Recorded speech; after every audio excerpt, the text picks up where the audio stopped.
pre-ordered, but I know I got at least one of them. I got player 2, which is how I usually play. So, and hi everybody, we are live. Hi. I'm gonna link up. I was gonna say, did anybody get the notification? Because otherwise, yes, I already did. Probably, but I have my phone off for. Yeah, here we go. Yeah, this is why, because I have like 20 texts from people.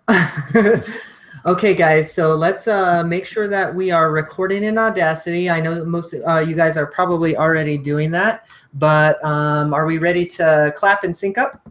We are ready. Sure.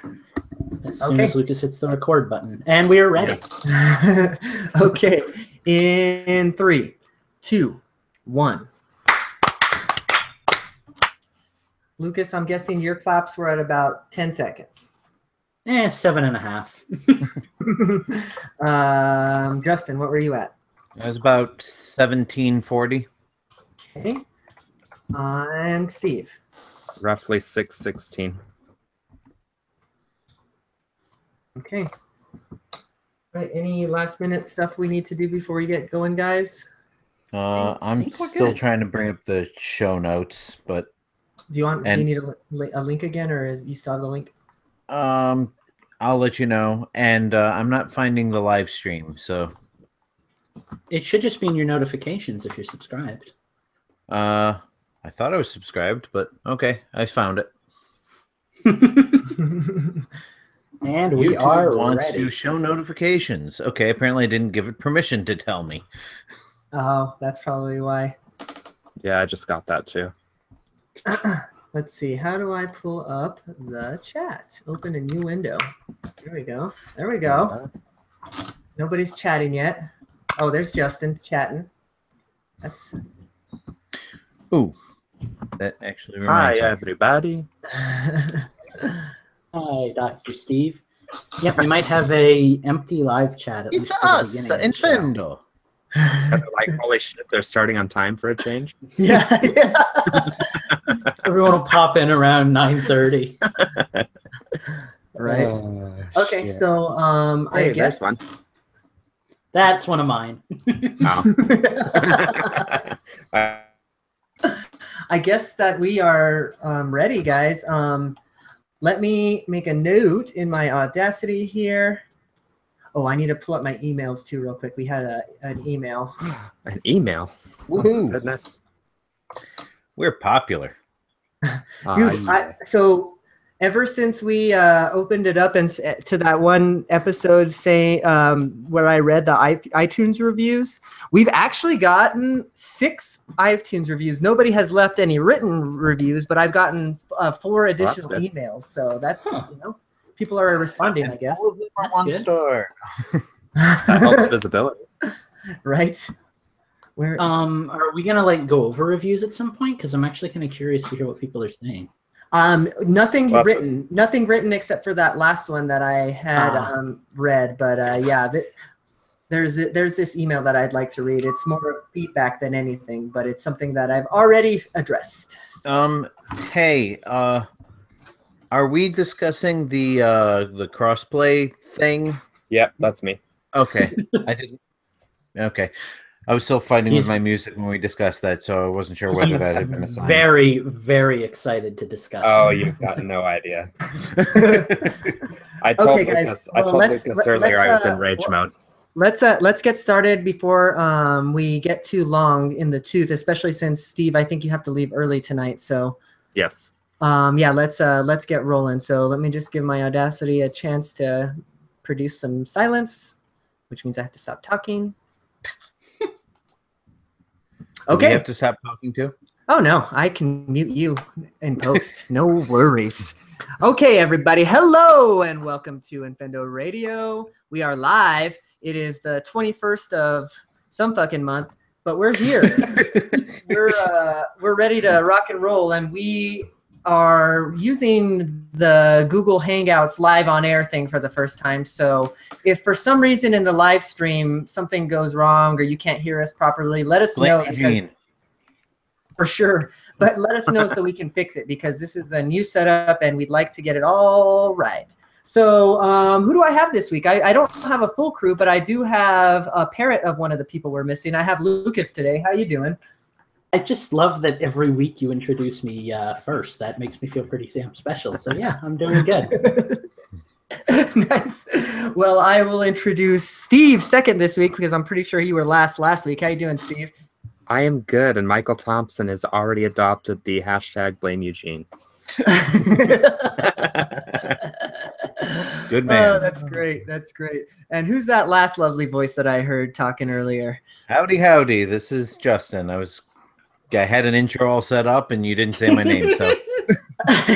Say my name. No. But we're here, guys. This is Infendo Radio. We are in a post E3 world, which means that we have kind of a light news week, which isn't a terrible thing since last week the news was just fucking huge. But yeah, we're here, guys. We're ready to podcast, and we are ready to serve you on the #1 Nintendo podcast in the universe, scientifically proven. Fight me. Period. So, guys, what do you say we get rolling right into the news? And for our first news topic, it's actually kind of a duo of news. Lucas, I'm going to let you take this one. Why don't you start us off here? All right. Updates everywhere. We've got your Pokemon updates. We got your Switch updates. But let's start with Pokemon Go because that's less relevant to me and probably less relevant to you. Are you trying to sell us something? Yeah, I'm trying to sell you Pokemon Go updates. Niantic gave me a part-time job. They asked me to be discreet about who I sell to. But no, we actually do have Pokemon Go news here. And believe it or not, it's more exciting than usual. It's not just like a little, type-specific catch-a-thon like usual. They actually completely revamped the gyms, and Mike was like going nuts with this yesterday. Apparently now you can actually get gym badges. There is like a whole new motivation system that I'm going to ask Eugene about because he's the only one that's on the podcast who's actually played it. There is an in-app and push notification system for gyms. They've added raid battles, a new competitive gameplay experience. That's all it says about that, but I've heard that they're pretty fantastic. There's some new items that you can get, and you can only get those by doing raid battles. Then, raid battles are like a whole big thing. It's a big part of your navigation screen now. And there's also a visual indicator to unvisited Pokestops. You can go try out a new location for once. I also heard, this isn't in like our little news tidbit, but when I was hanging out with Mike last night, he found a Swinub, and he said that they had like shrunk the hitbox way down for being able to catch him. But it seems that, okay. So I'm going to jump in and say that's literally one of the only things that I seemingly noticed, and I don't know if it's for all Pokemon, but I saw a Charmander, which are usually rare Pokemon, and it was really fucking hard to hit with the Pokeball. I don't know if it's because it's rare or what. So there's going to need to be more digging on that. From what Mike was telling me last night, and again, this is just Mike. It's not word of God or anything. He was saying that it didn't affect every Pokemon, and he thought it was actually kind of like size specific. So smaller Pokemon are now going to be a little bit tighter and harder to catch than they were before. Just kind of like basic correction stuff. But again, play the game for a week and let us know what you think, because that might be totally inaccurate. Yeah. That being said, Eugene, you were kind of the only one of us who've actually tried it. So do you have anything else to add to that? Like, do you want to talk about raid battles for a little bit? Because I feel like I just kind of gave you like the whitewash description.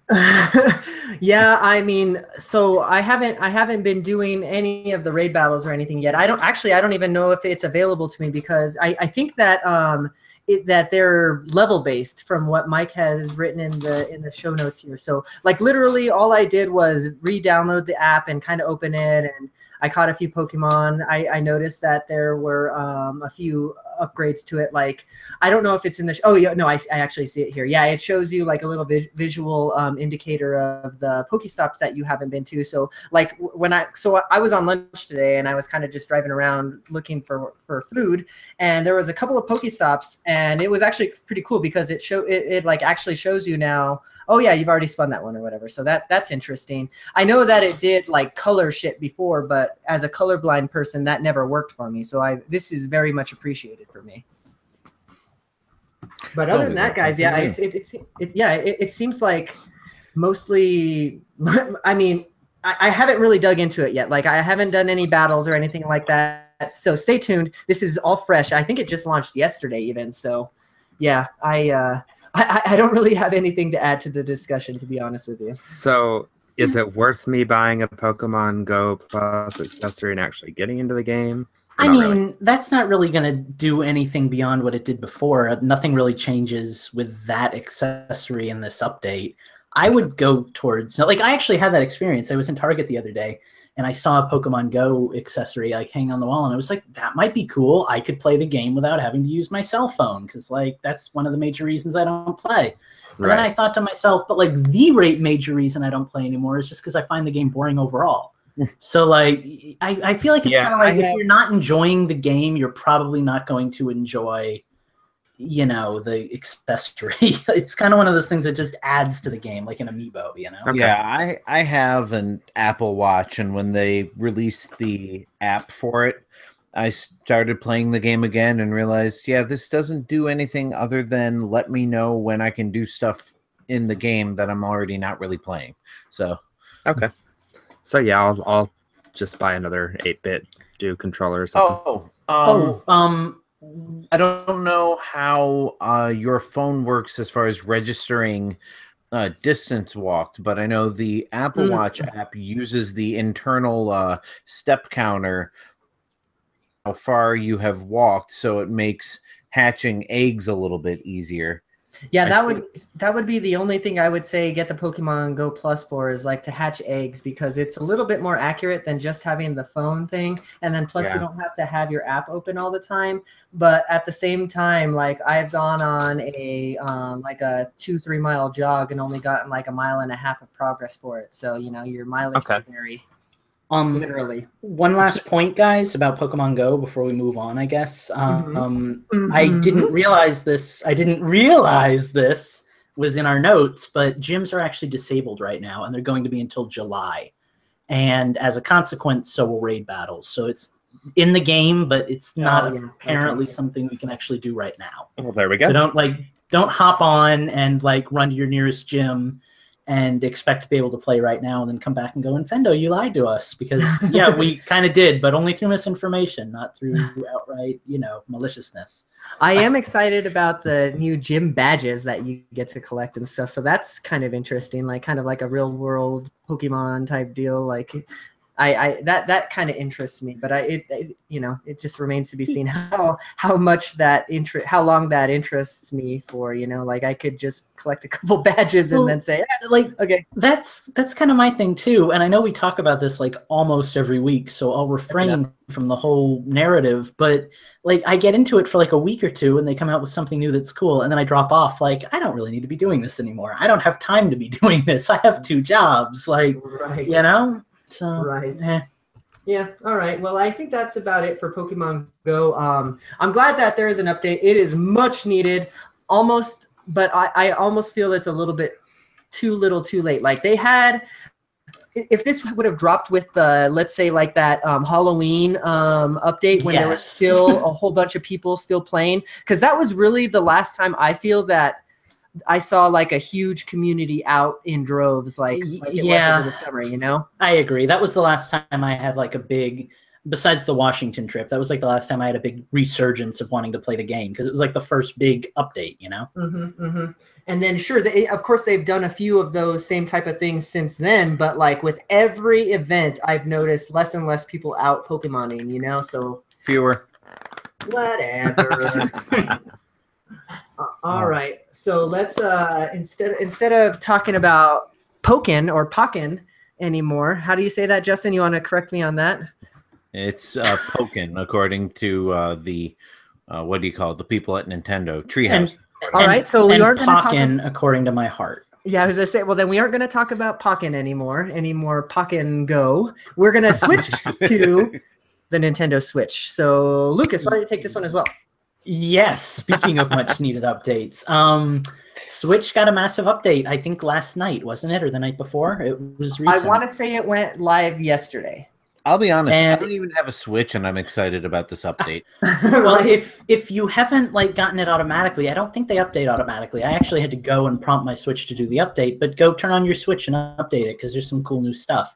And now forgive me because once again, I'm going to laundry list through all of these new things because there's quite a few of them, and I'm not creative enough to come up with a better way to do this. So Wrap 'em. you can register a channel to receive news for specific games. You can go to the news section and actually create a channel for that. So that's kind of cool. You can now add your friends from your 3DS and your Wii U friend list. I already had somebody from my 3DS friend request me, so that was really neat.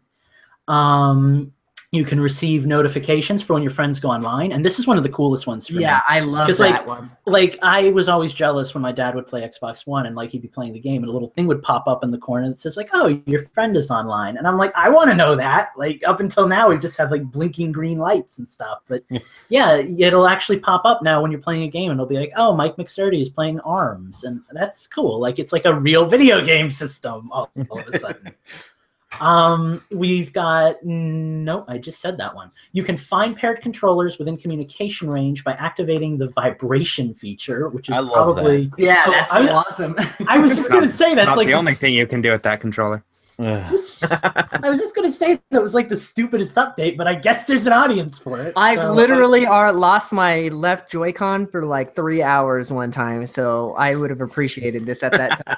Yeah, and I'm cool, I guess. As somebody who constantly uses, why can't I say this word? Constantly loses devices. I mean, one of the reasons I have an Apple Watch is because I can actually make my iPhone make noise so that I can find it wherever I set it down and forgot about it. So if I carry a Joy-Con into the kitchen to, get my coffee or something like that and walk into the living room forgetting it, I can now find it.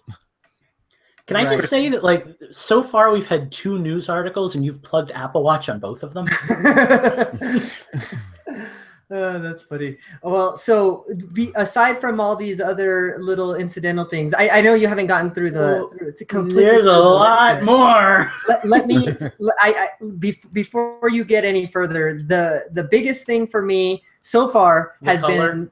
Yeah. I knew the minute I saw it, I thought of you. As somebody who is, for those of you who don't know, Eugene is mildly colorblind. Mostly. Yeah, I have it's called butane colorblindness. It's like a red-green colorblindness. Does the grayscale help for you? Oh my God, it's like so much. I changed it immediately, and that like it wasn't, so I didn't have a hard time before by any means, but like it just looks better to me now. I don't know how to describe it. Like, I just love it. But do you miss the color? Because you can see certain colors, right? It's just red and green that you have trouble with, I guess. I don't know exactly like the scientific, like what colors that I can and can't see there. I'll show you a picture in the notes of like the color spectrum of what you can see and then what I see, and then you'll flip out. But yeah, it's it has definitely helped me. Well, I'm just curious because like obviously I don't understand it at all because I don't suffer from it. But like I would think that you would still want some color over no color, but clearly that's not a factor for you. You find it much more visually appealing to have it in the grayscale. Yeah, because so what I was seeing before wasn't necessarily a terrible thing, but like some of the colors that I can't see, what they end up doing is just kind of blending in together.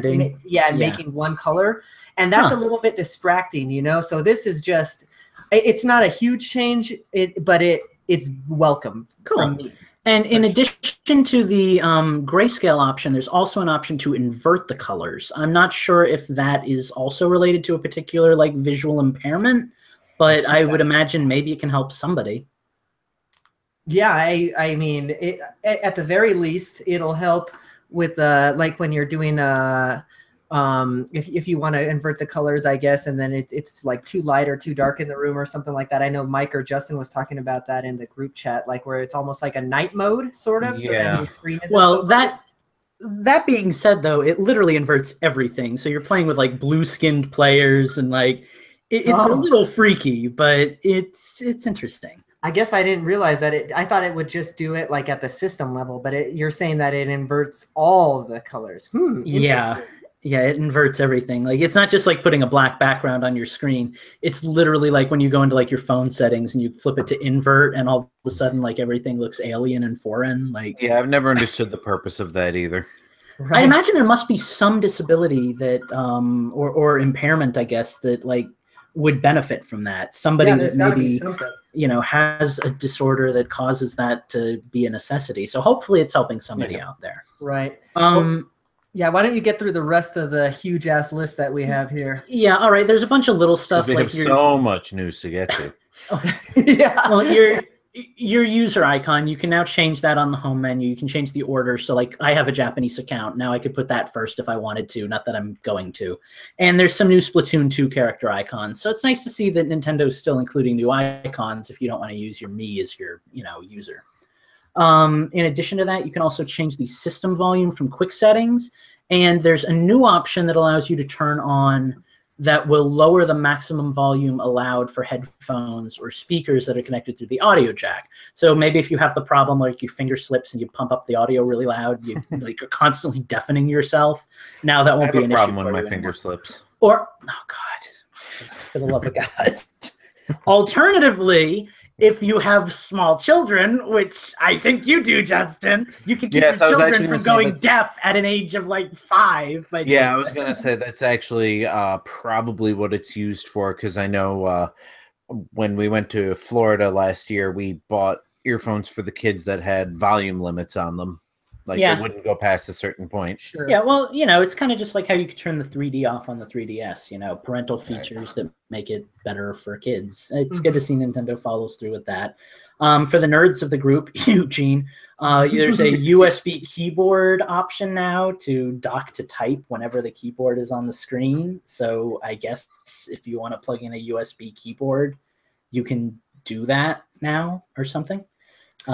Anybody got any info on that? Because I feel like I just blurted out nonsense here. The USB keyboard would be useful like for I mean, I know there's not a whole lot of games right now that use online to begin with, but like if there's a game that uses any kind of typing, maybe that would be helpful, or entering in your credit card information will be faster. I mean, I was just about to say when the Wii opened up USB keyboard support, I used to mostly use it for entering billing information.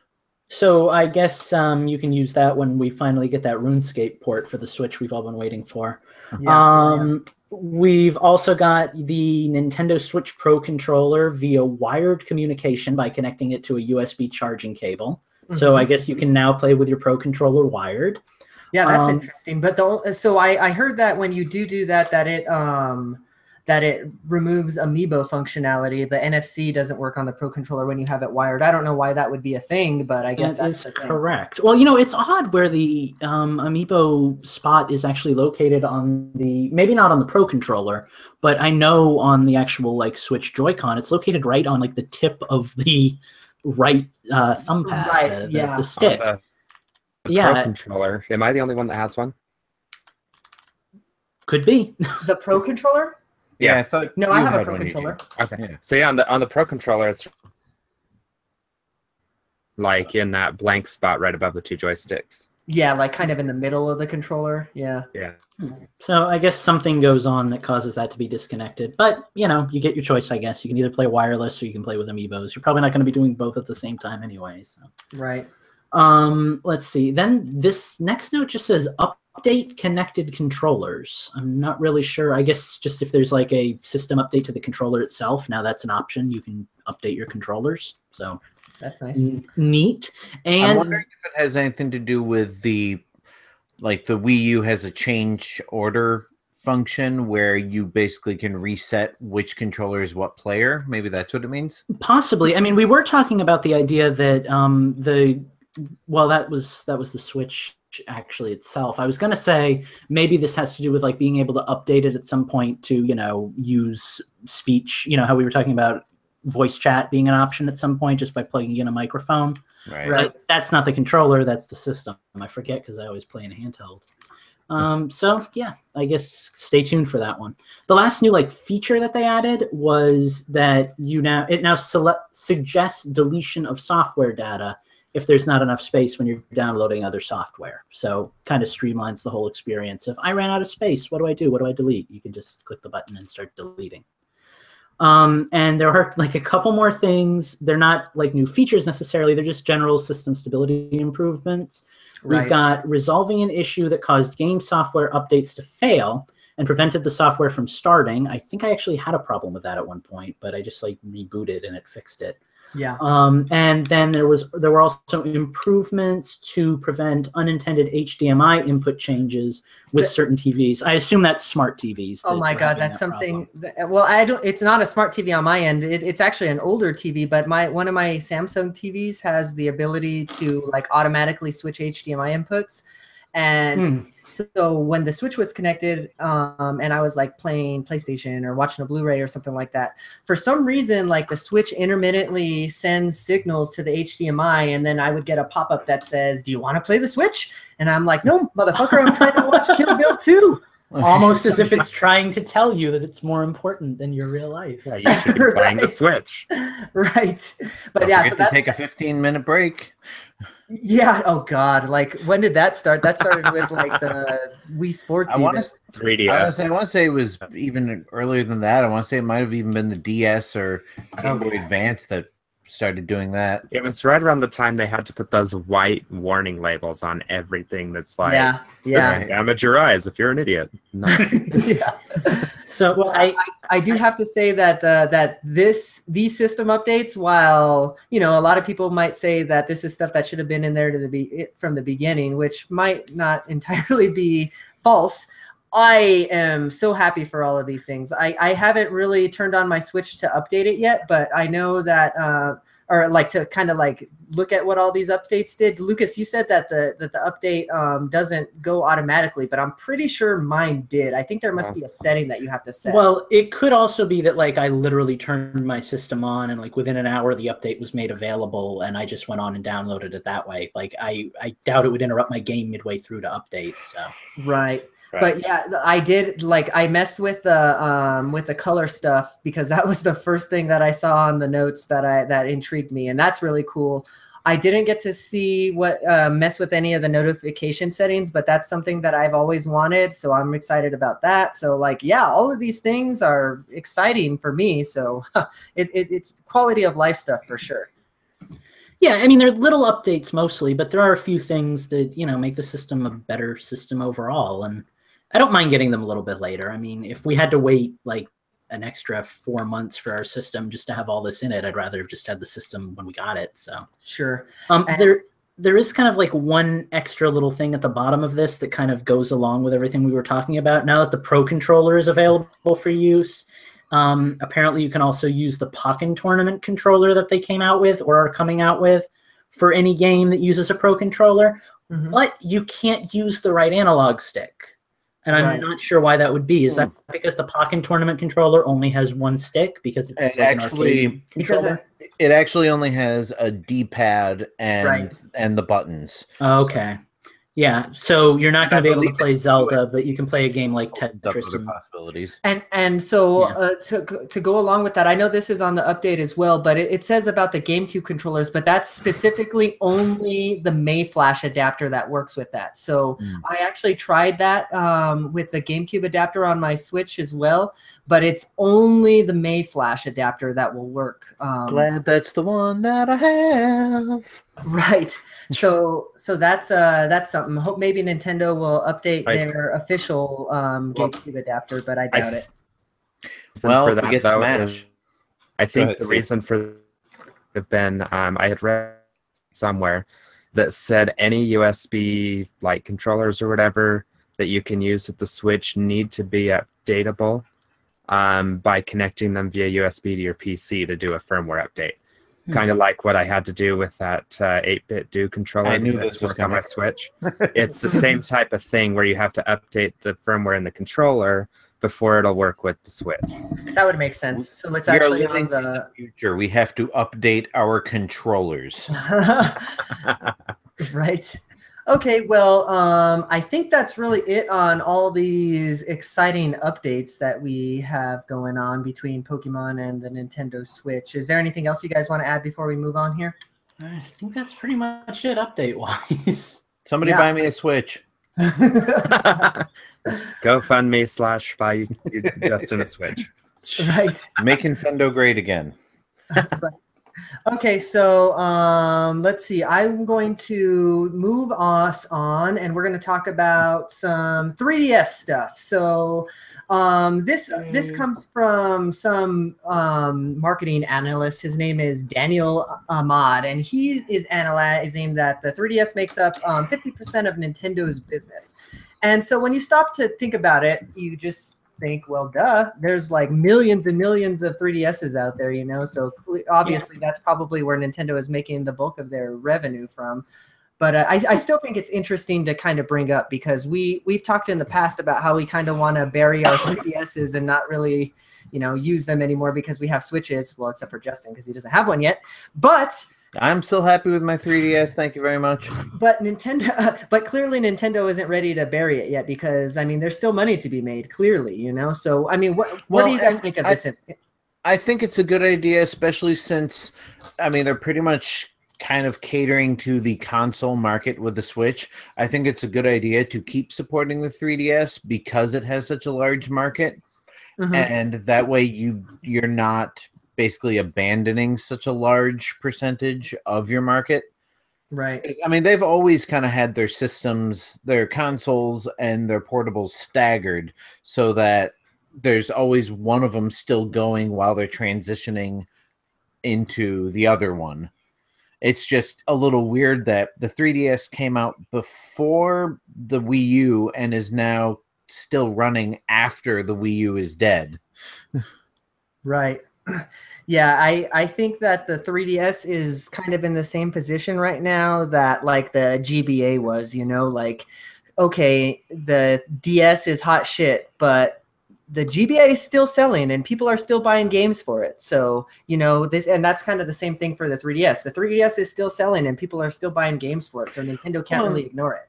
And they just, well, they haven't released, but they're going to release the new 2DS XL. So, I mean, they're clearly planning on expanding that market. And they've got, I mean, look at all the new games we saw at E3 and going in and out of E3.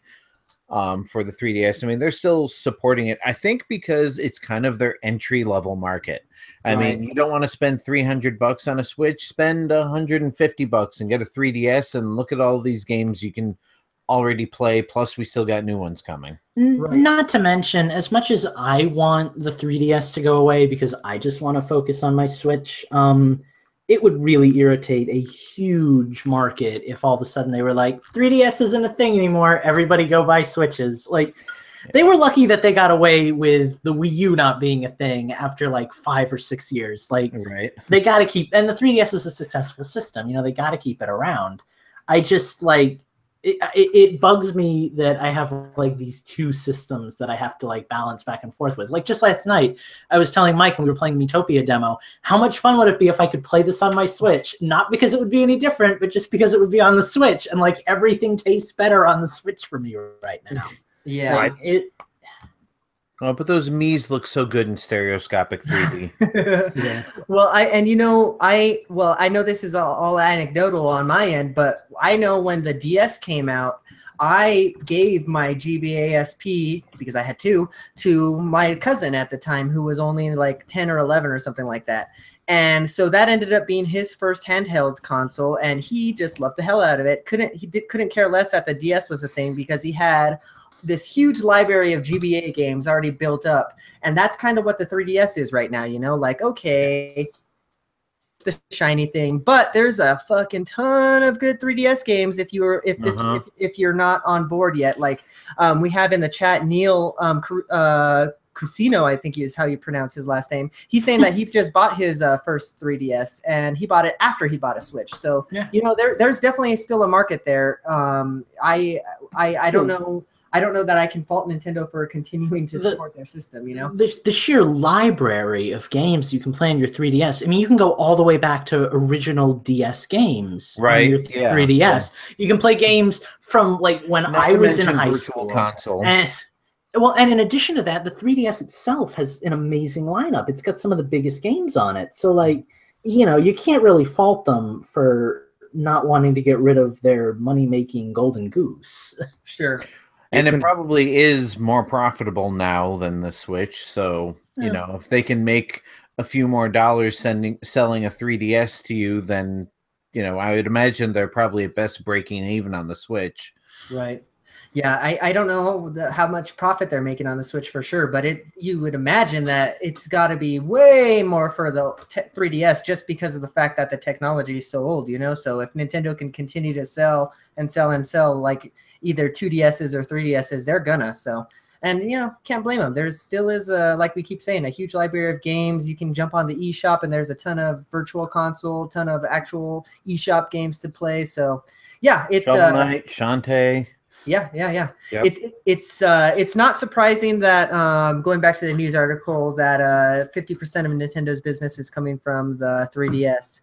The only surprising thing to me is that well, maybe not surprising, but the only maybe somewhat disappointing thing is I'm kind of with Lucas here. I want all the stuff on my shiny new thing, and I don't want to have to bust out my 3DS all the time. But yeah, well, yeah, my port 3DS has been dead. I keep mine charged. I probably open it at least once a day. I don't play it very much or for very long most of the time, but Miitopia will probably get me playing it again, and certainly Metroid will. Well, like example from me today, because I went out today and I wanted to have a game with me because I'm obsessed, and I knew I wanted to have my Switch, and I finally found pants that have giant pockets so I can pocket my Switch, if you can believe that, like with the Joy-Cons attached. So I put that in my MC Hammer pants. That's impressive. And then I realized that I wanted to play Miitopia a little bit. So I thought, okay, well, I better put that in the other pocket. So now I have my 3DS in one pocket. I've got my Switch in my other pocket. It's like I'd love to just have it all on one system. Like even if there was a way to I got one hand in my pocket and the other one is playing Nintendo. Beautiful. But like even if there was a way to reverse like PlayStation Vita where I could like play 3DS games on my Switch, like that would suffice for me. But like I like the idea of having everything on my sexy new system that like it's the only thing I want right now. I promise. I thought that's how Yeah, we've kind of, well, at least I have anyways. I've gotten used to the economy of like Apple or Android where I can, kind of still play all my old stuff, but all the shiny new stuff I can still play on my shiny new device, but yeah. I can go back and play like all like Prism or whatever that old iPhone game was that first came out when the iPhone came out, and it works fine. But at the same time, I still have like Pokemon Go and all that stuff as well. I mean, I think that's kind of where the industry in general is leading, and hopefully that's where Nintendo is going as well. So yeah, and I would not be surprised if whatever replaces the 3DS will be fully compatible with Switch games and stuff like that. Maybe not all Switch games, but might do, like you said, that kind of iPhone, iPad sort of thing where certain games have a lower quality version for portable. Because I know they were looking into that as far as like patents were concerned a couple years ago. So it's funny you say that. That would completely take me off guard. Like I wasn't expecting that at all. Lucas, you and I were about that the other day. The Switch console, Switch with the 3D at the end of it. Yeah, well, you were talking about having a like a 3D accessible Switch, and like that I totally see. But like I don't know, just the thought of like my newest 3DS, whatever it would be called, being able to play Switch games just seems like kind of a Switch killer to me. Now you do the Switch and you put it with 2 cartridge slots, one for Switch games and one for 3DS games. I would imagine whatever replaces the 3DS would be portable only. So that would be the big difference. But we're speculating here. Yes. Yeah, sure.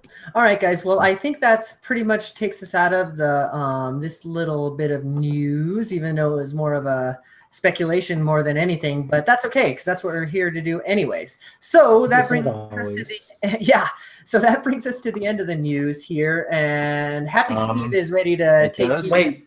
Oh no, I skipped one. You're right. Nope. Reggie had something to say too. I skipped one. Let's talk about Reggie then first, I suppose.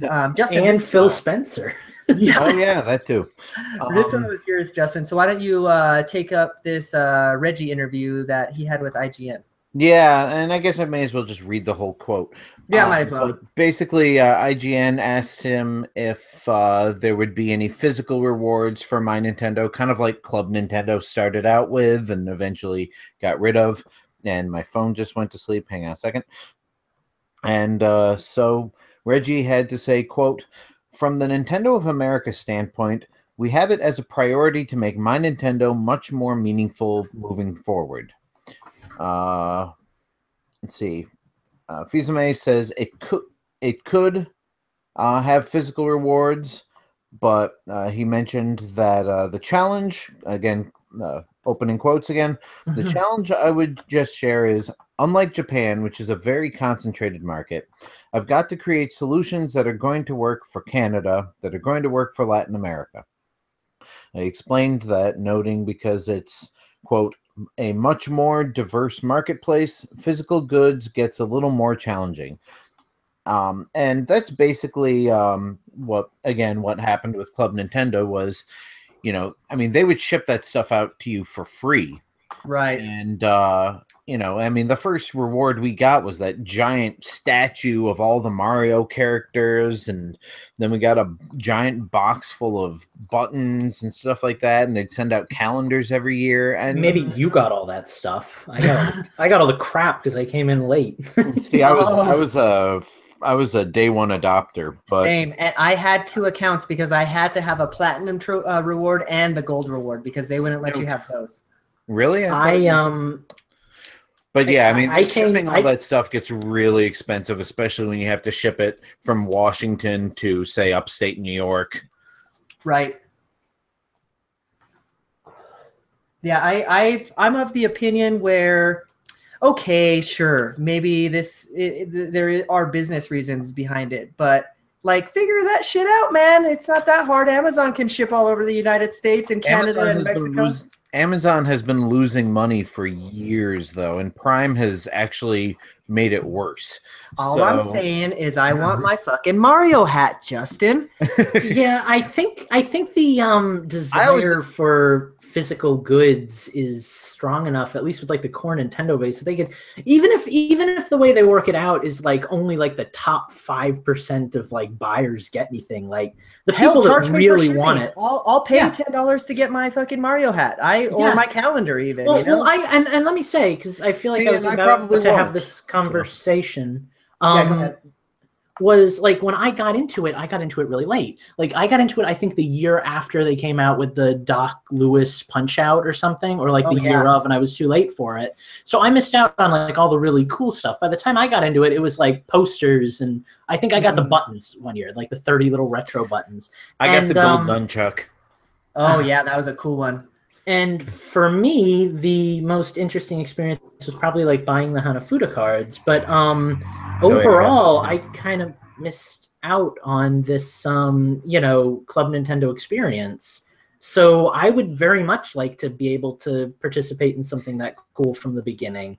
Well, like, I feel like being on the younger end of the spectrum, I was one of the people that didn't really know about it until it was too late. And I think there's kind of a demographic for younger, I say younger meaning like 20-year-olds, to like get in on that now. I think that we would be willing to spend the money and, get the goods.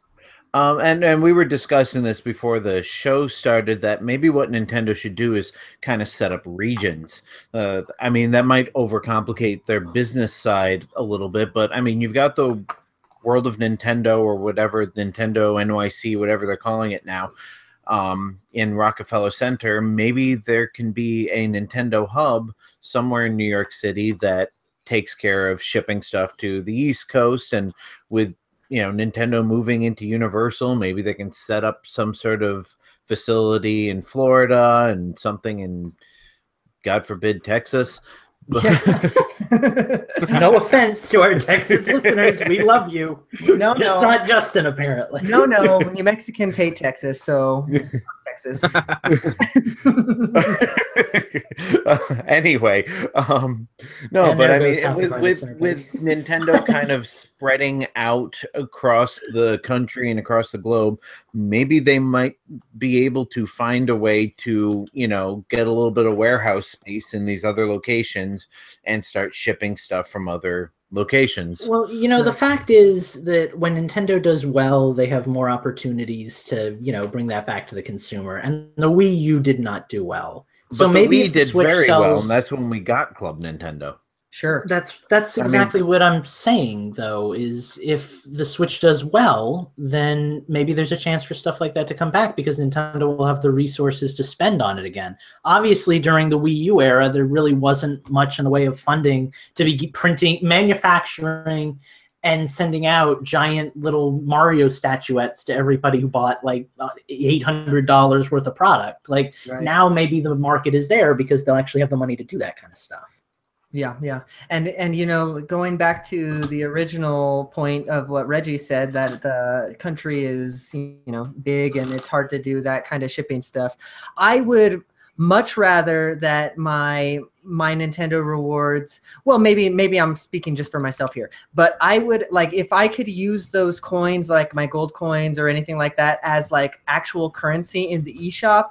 I would that would make me more happy. But I know there's a lot of issues there because then you have to pay your partners with the funny money and all that stuff. But at the same time, I think that would go a long way as well. But you know, well, that's how. Well, I mean, okay. The problem with using your My Nintendo coins, and like maybe the gold coins, like you said, but I mean the platinum ones, they just give those to you for playing the game. I can understand why they wouldn't want to give you a physical reward for something you didn't actually spend money on. Sure. Yeah.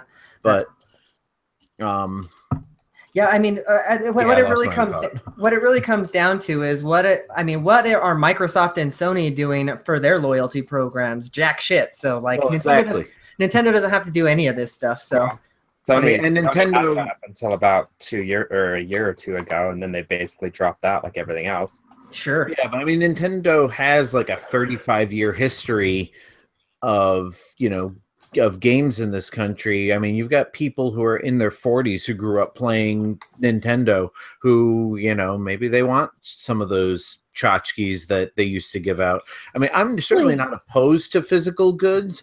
I can totally understand why we have had a hard time getting them, but at the same time, it's a little unfair to look at the stuff that Japan gets and be like, hey, I want that. Even if you have to like license it out and sell it at Toys R Us. Mm-hmm. You know, I mean, maybe not make it part of My Nintendo, or, you know, give us a coupon through My Nintendo that we can take to, you know, Toys R Us or GameStop or wherever and say, hey, I have a coupon for 30% off that Nintendo product that you can only get here. Right. Yeah, that would be great. So, okay. Listen to us, Nintendo. We have good ideas. Yeah. Okay, so I think that's about all there is to say about My Nintendo, guys. I don't know that we need to drag that on anymore.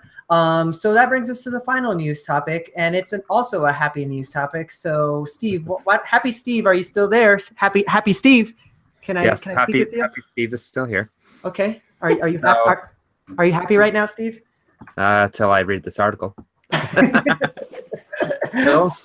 Phil Spencer from Microsoft, again, we are on a Nintendo show, comments about PS4 rejecting crossplay.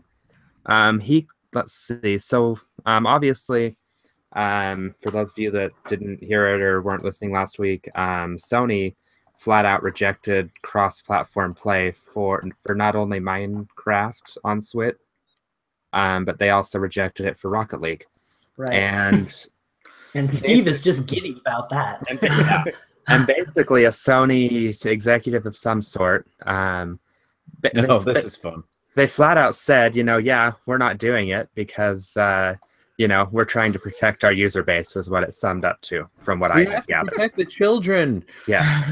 From all the scary Microsoft games like Minecraft. Yeah. So Phil Spencer kind of took that as a little bit of an insult and said, quote, that somebody would make an assertion that somehow we're not keeping Microsoft players safe, only from a Microsoft perspective, editorial from a game comment industry here. perspective. I don't know. From Sony, the company that got hacked a couple of years ago and had to reset everybody's passwords because their account information got hijacked. Sorry, continue. So, not only from a Microsoft perspective, but from a game industry perspective, I don't know why that has become the dialogue. That doesn't seem healthy for anyone. We take the safety of Xbox Live, our players across all of our games, and inside of Minecraft. Obviously, an incredibly important part of that. It is incredibly important to our team. We would never put Minecraft in a place where we feel like we weren't keeping our players safe. And as Eugene put in the notes, the same point that I was making last week, the irony of Sony blocking such a move while Nintendo, which is famous for being overly protective of its players, is perfectly okay. You know, basically, Nintendo's cool with it. Microsoft's cool with it. What's Sony's problem? Because Nintendo has always been the ones to protect their fans. And then there was one more comment that I needed to bring up. Let me just see if I can pull up the article real fast because it was sent to me. Also, the Mike developer wants you to say that he added that, not Eugene. Yes, he actually didn't add that, but whatever, Mike, you can have your credit. What Mike added was that the developers of Rocket League, as well as a bunch of other developers out there, according to IGN, are also interested in cross. Has been rejecting them. Yeah. So Sony just flat out doesn't want to play nice with everybody. And you can tell that this goes beyond just being like a safety thing. There's got to be a corporate motivation behind this. And I'm sorry, I don't want to play. I feel like I don't want to play thing coming in play here. Well, yeah, I don't want to play conspiracy theorist about this, and I don't want to like slam an entire company, but it just seems ridiculous that they're not doing this, and that the only reason they're giving is because they're afraid of safety concerns. Like, I understand that you want to keep things in-house because you want to keep things safe, but you've got a gigantic network of tons and tons of players, and if somebody's going to find a way into like a PlayStation gamer's situation, they're going to do that whether you're playing cross-play or not. Like, it's going to happen. And Michael Thompson and Chad brought up actually exactly the point I was going to bring up was in the last generation. And actually he says as far back as the PS2 era, Sony actually did crossplay with PC. I remember if you bought Portal 2 on the PlayStation 3, you also got it for Steam.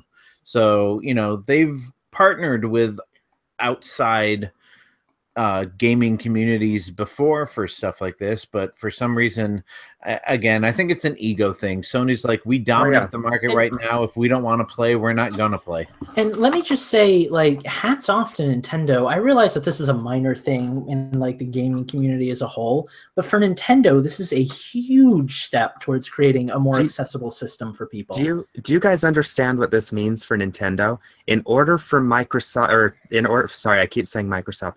In order for Minecraft to be played on the Switch cross-platform with PC and Xbox One, you have to sign into an Xbox Live account. And that does a couple of things. Because you're signing into an Xbox Live account, you're agreeing to all the Xbox Live terms and conditions, so Microsoft can still protect the players, just like they always have been, just like Sony's been doing, and just like Nintendo do. But basically, in order for this to work, you have to sign into another company's account. That could not have been an easy deal to work out for Nintendo. No, of course. Right. I feel like this is also a checkbox for Microsoft, because they can get up on their press conference next year and say, look at all the new Xbox Live accounts we have this year. Look at how big our business is expanding while we're in third place. And Nintendo is just so like famously does not play well with others, like to the point where they don't even regard in their own words PlayStation and Xbox as actual competition. They're just also like sharing the same market space, but Nintendo does its own thing all the time.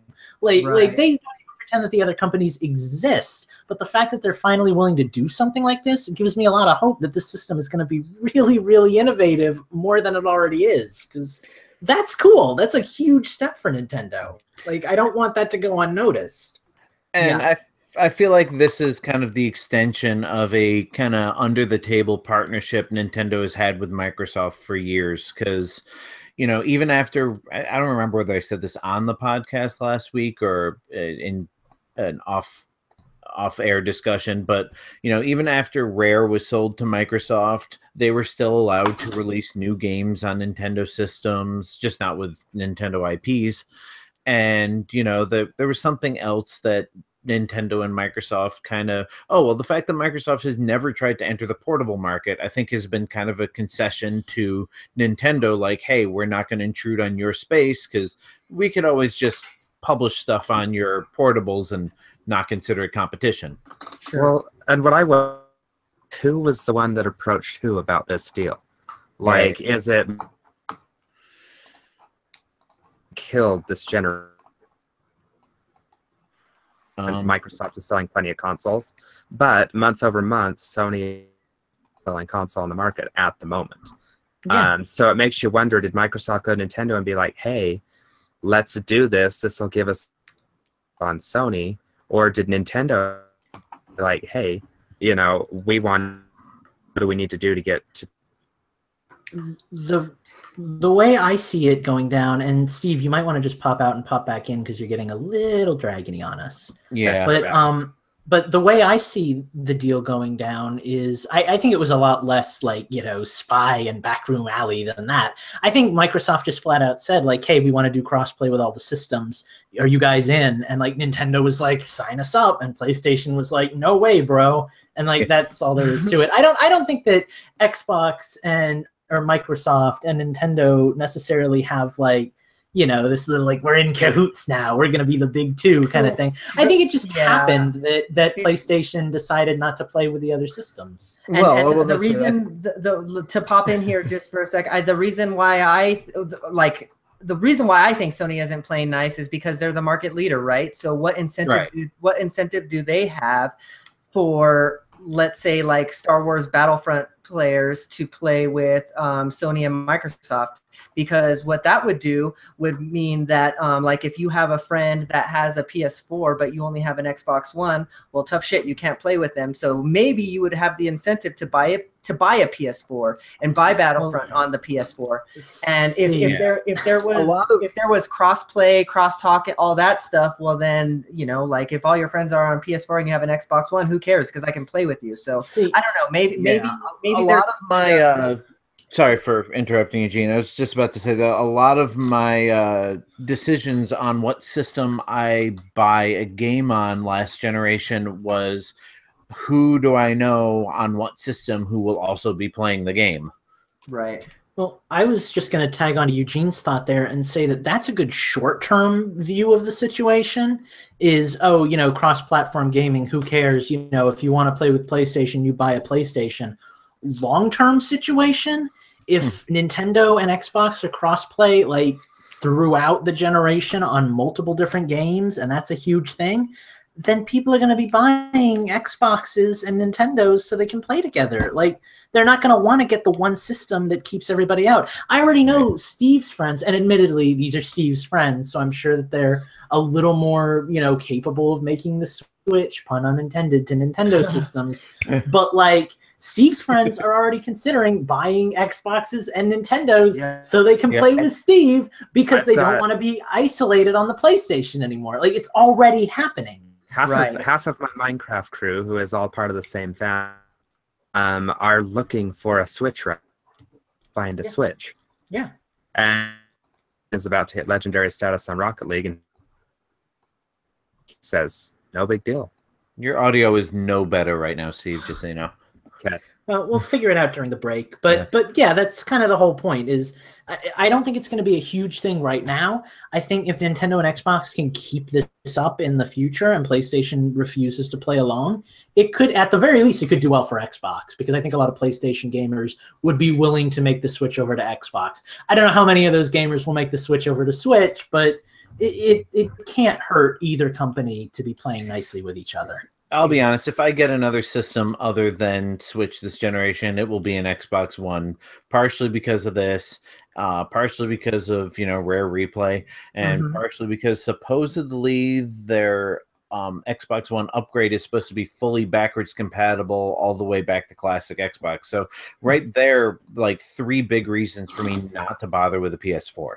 Yeah, I mean that's pretty much the reason why I went with Xbox. Like I got it early. Oh, also Rock Band. All my Rock Band songs are on my 360. So right, but yeah, I got it in on the Xbox One kind of early, and I didn't even know that I was going to be able to download my older Xbox Live games to the Xbox One. That just kind of came as a bonus. And now, like, I don't really see a reason to buy a PlayStation anymore with all this shit coming out. If I wasn't so salty, I would easily say that if I ever got enough money for it, my next system would be a PlayStation 4 because of all the Capcom nonsense. But like, I'm obstinate and I'm like willful enough to not do it just because of my principles. So like, PlayStation's off the board for me entirely at this point. See, I really have no interest in an Xbox One. So like, yeah, and see the problem is, like Michael Thompson is saying in the chat, that the PS4 does have good exclusives. Like I want to play Bloodborne because I like the Dark Souls series, and I want to play a From Software game. Like I just want Monster Hunter Worlds. Yeah, there you go. But like, and see, I don't know. What it comes down to, I guess, is gaming is a hobby. It's going to cost money. So if you want to enjoy all the fun stuff, you got to pony up. So. Well, and beyond that, there is a principle aspect to it. And I know we want to get off this topic, but like at a certain point, you feel bitten by companies when they do stuff like this, even if it's not, I mean, obviously it's not personal, it's all business, it's all corporate, but like PlayStation doesn't want to add cross-platform to any of their games right now. So why should I buy a system that is going to be, less reliable for me than maybe like an Xbox? Yeah, it might have better exclusives, but like if you don't care totally for the exclusive games and you're looking for more of like a community feature, like I think a lot of people are at this point, like it just doesn't make sense to get a system that's constantly telling you like, hey, you can't do this, but you can do that, but watch out because you won't be able to do this, Right. Yeah. And then, kind of going back full circle, that's kind of what you get when you buy a Nintendo console, because, yeah, the Switch is great, but, like, there's a lot of buts. Like, you're not going to get the big third-party games. You're not going to get all this other stuff. But I think with how well the Switch is selling, maybe next year we'll see a bigger third-party support. Sure, but we're never gonna see like a Shadow of Mordor type game on the Switch just because it can't handle it. That's just not in its wheelhouse. The nicest thing about the Switch, going back to this again, the nicest thing about it for me is that the company that's behind it treats it with respect. The company that's behind it puts 150% effort into it and comes out with all these great AAA titles for it because they know they have to, and because they know it's the only reason people keep buying Nintendo systems. And like, knowing that I'm buying a system that the company is invested in and wants to put their time and energy into, that means a lot to me. I'm not just buying a system that they're like, oh, well, let's make a fourth one and, make more money off of it. Like, I know that the Switch is really important to Nintendo because people are always talking about whether Nintendo is going to fail in the next system or not. And I know that they want to do their best with it. I love it when developers feel pressured to do their best, because that's when things get really good. So right. That's that. Okay, guys, so let's get out of the news. I think that we've kind of hit everything that there is to hit this week. It is post E3, so it's kind of a slow news week. So let's go on to something fun. Let's play some Nintendo tunes. But before we do, we're going to take a little break. And we're going to let Steve test out his audio. We're going to make sure he's back, not dragging in or anything like that. And yeah, we'll be back and play some Nintendo tunes. We'll be right back. So are we going to play Nintendo tunes? Because I thought we were going to do that at the end. Oh, yeah. So we have the unchanged system. Because I got a... Yeah, how's my audio anyway? You're okay right now. Okay. But yeah, because I got to leave in an hour to go to a thing to get ready for our inspection tomorrow. That's right. I forgot about that. So you'd rather do the change the system than here? Okay. The only issue I have with that is that when we do the Nintendo tunes, that with two people, it might not be quite as interesting for the listeners. You know what I mean? Well, okay, so can I do my part of the change system first and then just bounce right after that? Yeah, why don't you start off with what you've been playing since you've got to leave, and then so let's and then I can do my part of change the system, and then I'll bounce and listen to the rest of it tomorrow. Yeah, sounds good. Okay, sorry. And we are back. Hey, Justin. Yeah. Will you turn off your audio real quick? Yep. Okay, so let me so we're gonna let Steve do his portion here since he's got to bounce. So let's just kind of roll into it right away, so then we can have him for most of the Nintendo portion. So okay, so we are back. We're gonna play Nintendo just in a little bit, but we're going to let Steve talk about the games he's been playing because he's got to leave a little bit early tonight. So, Steve, I know you've been playing a lot of games. I want to talk to you about, I don't know if you're going to talk about Thumper, but I'd like you to. So why don't you tell me about some of the games you've been playing? Okay. So I got pretty into that a couple of weeks ago. Trying to think what happened. And I was like, okay, I need something else to play. I didn't know. Started playing that game I think it's like $20. It's a rhythm game. It's in runner except for a lot faster, and the music isn't quite as good. Mm-hmm. But you know, kind of like what we were saying a few weeks ago when we were talking about it, if I try to describe the game to you, it's very difficult. Basically, you've got these beats that you got to hit with one button. You've got these turns that you've got to hit with the control stick and another button. And it hits and you're dead. Levels go so fast that you can, like, you'll be playing, you'll finish a level, and it immediately jumps you to the next level. And then you'll finish that, and then you're immediately in the next level. You've done 9 levels before you even realize what's going on, and then you're at a boss. Played that for quite a bit. Watched me play it. As I was playing it, what was going on, and then she started to get it. Yeah, really fun game. I think it was Lucas. Did you say you had watched a video on it on the eShop, and you're like, I have no idea what's going on? Yeah, I checked out Thumper on the eShop because you guys were all talking about it, and I was like, oh, this sounds magical. And I watched it, and I didn't even I played Bit Trip Runner to death. I love that game. But like I had no idea what this game was except for Eugene's description of it. And like they spoil the boss, like, because I've seen that in the video, and like sure. I don't know, it just like it didn't do it for me. I'm not I don't want to get Thumper is my end point to that. Yeah, if it goes on like a massive sale, maybe like even 50% off, if you can get it for like $10, I think that's your price. That's my plan. Yeah, but I think it's worth it at $20. I mean, I've played the hell out of it on the PC. I must have put at least 20, 30. Well, I can open up my Steam log right now. Let's see. Yeah, 25 hours of it. So I mean, I've definitely gotten my money's worth. So yeah, and I don't know. It looks like a good game. It's kind of like Minecraft. Like I'm waiting for it to be really cheap because I've already put in a lot of money in games that like I really wanted. So yeah. But this is Steve's changed the system. So Steve. So yeah. So can everybody hear me okay, by the way? Or should I try resetting We can hear something? you. You're better. No, it's okay. You cut in and out a little bit, but I think the audience Okay. can hear you just fine, and it'll be good on the recording. And yeah, my recording will be fine. So after that, Lucas and I were kind of challenged to a little Pokemon battle with a friend of a host of another podcast that we know. And I held my own pretty well. Lucas, not so much. You want to. I think we both ended with us each fainting 2 of his Pokemon, didn't we? Yeah. So let's not say that you held your own and I not so much. No, let's call a Ponyta here and say that we both kind of had our asses carved off. Well, I did have my ass carved off, but I did get him down to his last 2 Pokemon, so there was that. Okay. And that was far better than I did last time I fought him.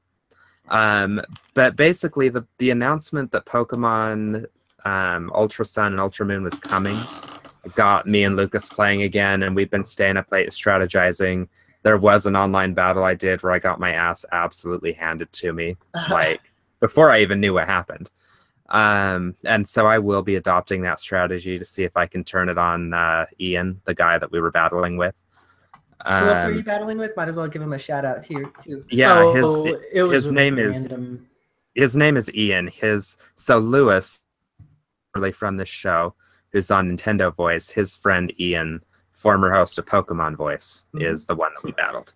Lewis will be on episode 400. So, yeah, so we got our asses handed to us, more or less. So that was fun. And then the other game I've been playing is Mario Kart 8 Deluxe. Had some stuff happen over the last week I'm going to get into, but I've had a lot of, just downtime with my wife over the last week or so, and we've been playing a lot of Mario Kart 8 Deluxe on the Switch. Sure. I've completed 153 star rankings. I've completed mirror mode with 3, and now I'm just starting on 200cc to unlock Gold Mario. Nice. So, Proud so of you. I was going to play Shantae, but haven't really been in the right mindset for that. I got an 8-bit Do controller because Justin kind of sold me on it, and really haven't had a chance to play with it because it's good on games like Cave Story and Shantae, neither of which mine to play. So hoping to play some of those 2 games this weekend. I bet you would be magical with Puyo. Oh, it's amazing on Puyo. That night where me, you, and Mike and Lucas were playing. That's right. You were using it. That's right. I actually was able to hold my own. Yeah. I was holding my own that night too, but I wasn't playing a game. Oh God, Jesus Christ. Oh my God. So yeah, I think that was everything I wanted to cover in my part of Change the System. Awesome. So, Well, cool. Thank you. Well, what do you say we change the system again and play some Nintendo tunes? Justin, are you ready to hopefully let us guess some songs here? Hang on, I got to reset all my audio stuff. Give me a second. Okay. That's fine. Oh, and I bought Cave Story for the 4th time. All right, last try with a Jump Up Superstar. Oh, thank God. I'm so sick of this song. Can you all hear that? Yes. We can all hear it. It's a little muffled. Okay, but... can I just point out, Lucas, you think that this song is so cheesy, you like Sonic.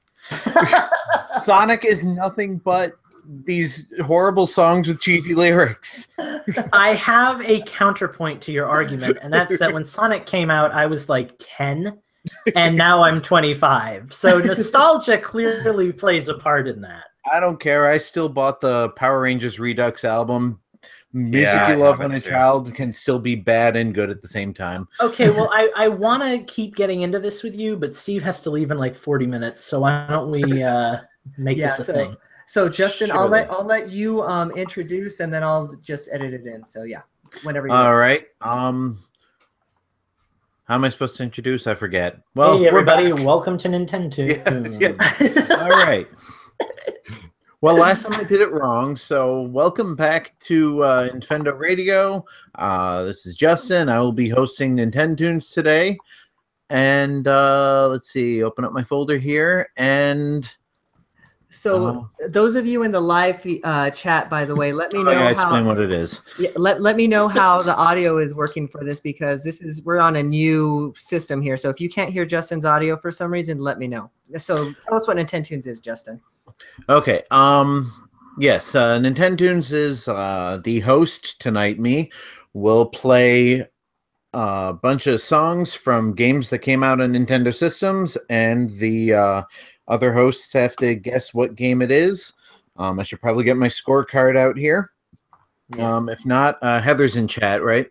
Heather, did you not? This week. She's moving this week, so good luck on moving, okay. Heather. Well, let me see here. So we have no referee. Okay, well, I'll just try and keep track. I mean, if Mike still isn't studying, then he could be our ref. He's still in chat. All right, well, Yeah, let's he's still get this started before I run out of recording time here. Let me just see what I got. A bunch of things open here, but this was kind of a last minute decision for me to host. So I've got mine ready if you're not. No, I'm good. And here we go. Oh God, so loud. Yeah, I turned it down. Sorry. Is it Ninja Turtles? Could you be more specific? Is it Turtles in Time. No. Damn it. It's not Turtles in Time. It's at the arcade. It's a Super Nintendo one, I would imagine. As long as you asked, no. Is it Turtles 2, since you're mad at me because I played the wrong song? No, it is not Turtles 2. Is it Turtles 3, the arcade, or whatever that one is called? Yeah, I'll give it to you since process of elimination. And I was the one that said Turtles originally. And so. we just lost Justin. Oh, yep, Justin dropped out. Shit. All right, guys. Mario Brothers. No, it was actually the extended remix from Dance Dance Revolution Mario Mix. Oh, no. Justin? We'll get him back. I just sent him an invite as well, so hopefully he'll be back. That was Ladies and gentlemen, one of the perks of being on the live show is that you get to see all of the Phantom says Home Improvement. I love it when we have people I've never seen before, but they know all of like the inside jokes. Yeah. Mike 1 point, my ass. Right. There we go. Maybe. Justin, you're muted. I don't know if that's intentional. Oh my god. Oh, I can unmute him because I'm the control man. Let's see. Oh, sweet. Oh, no, I can't. I bet you his microphone got unplugged or something weird. We'll just wait for him to figure it out. He's back, so that's all that matters. Oh, Mike, we love you.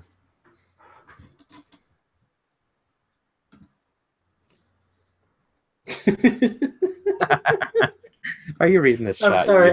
I'm enjoying Mike's little rant. He says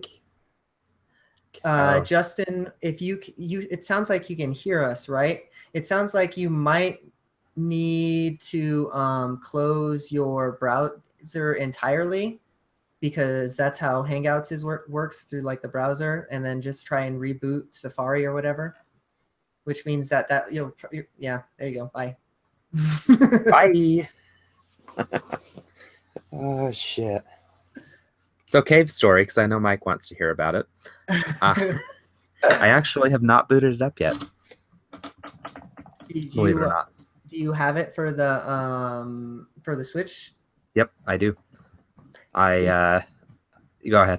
Did they come out with a physical version of that, or is it just? They did, and GameStop did a pre-order to where you could get a free keychain with it, and I'm like, I don't need more junk. I'll just buy it digitally. You didn't need more junk. Why did you buy the game again? That's such a criticized Game Story. Game Story was a great game when I bought it on WiiWare the first time. Oh no, Justin's still muted.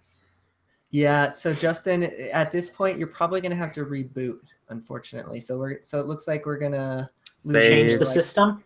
Yeah. Save. Yeah. God, I hope he saves this recording. Yeah, I imagine he will.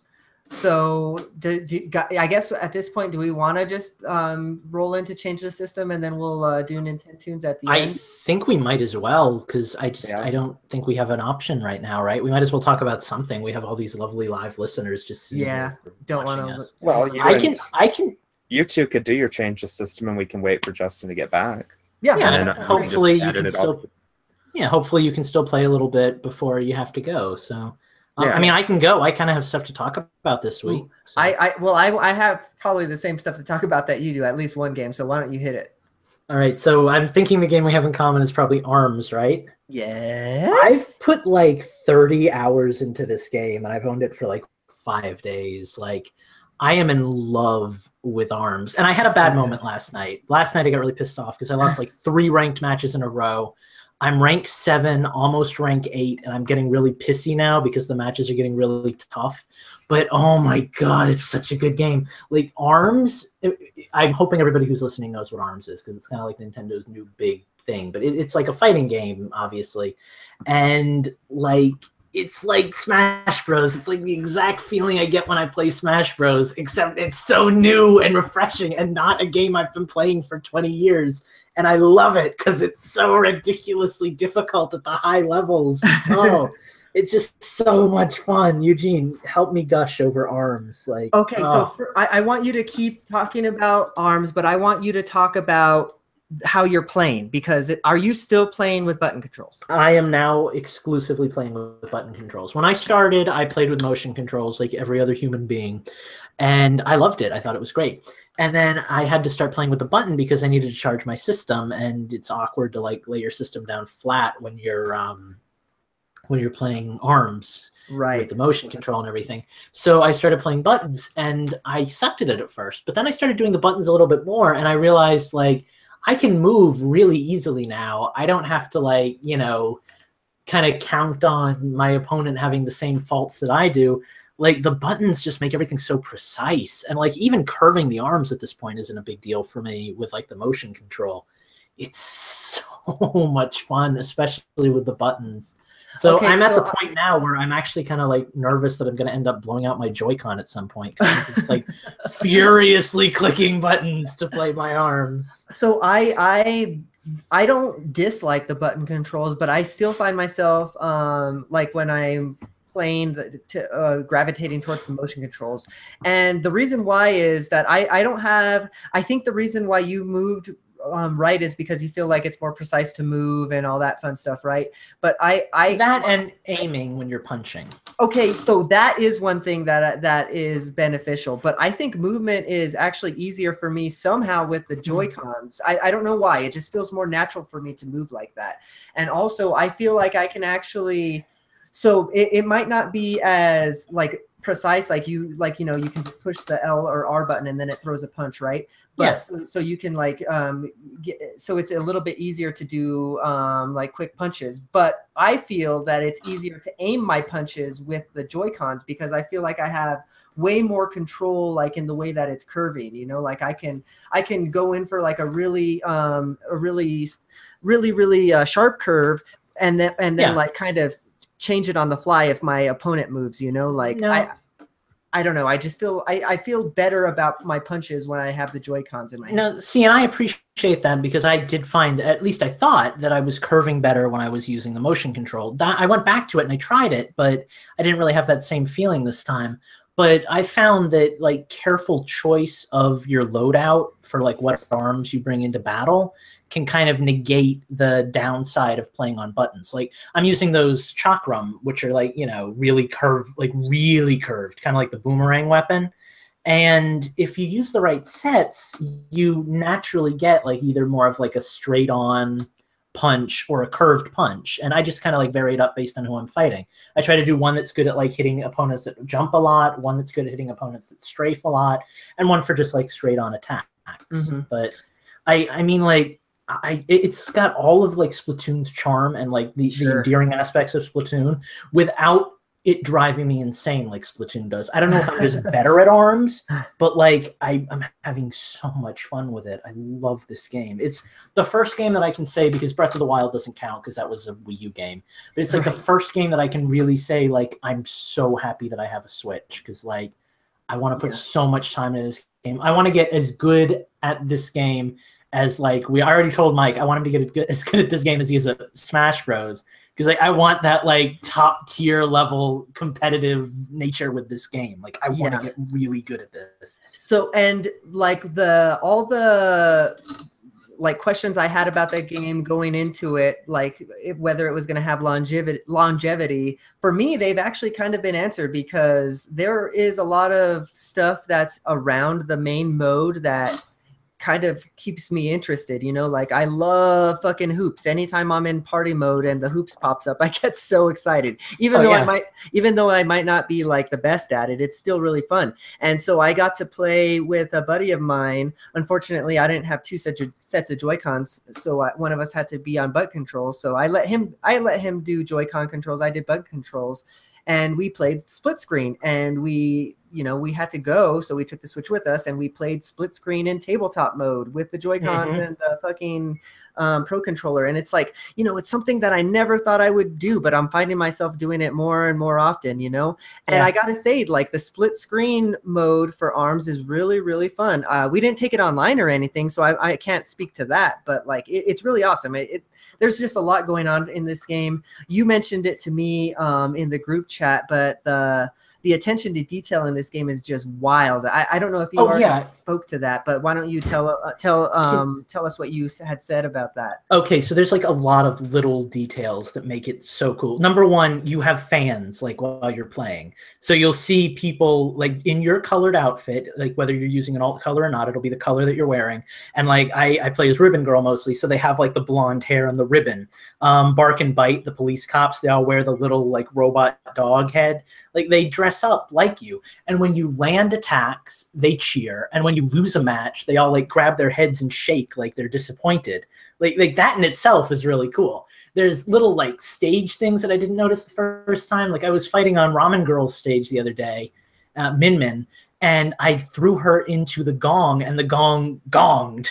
And I was like, that's so cool that it does that. Because like the stages are partitioned off. So it's just like, it's mostly just the shape of like a circle or a square or something. But there's like little aspects of that just make it so cool.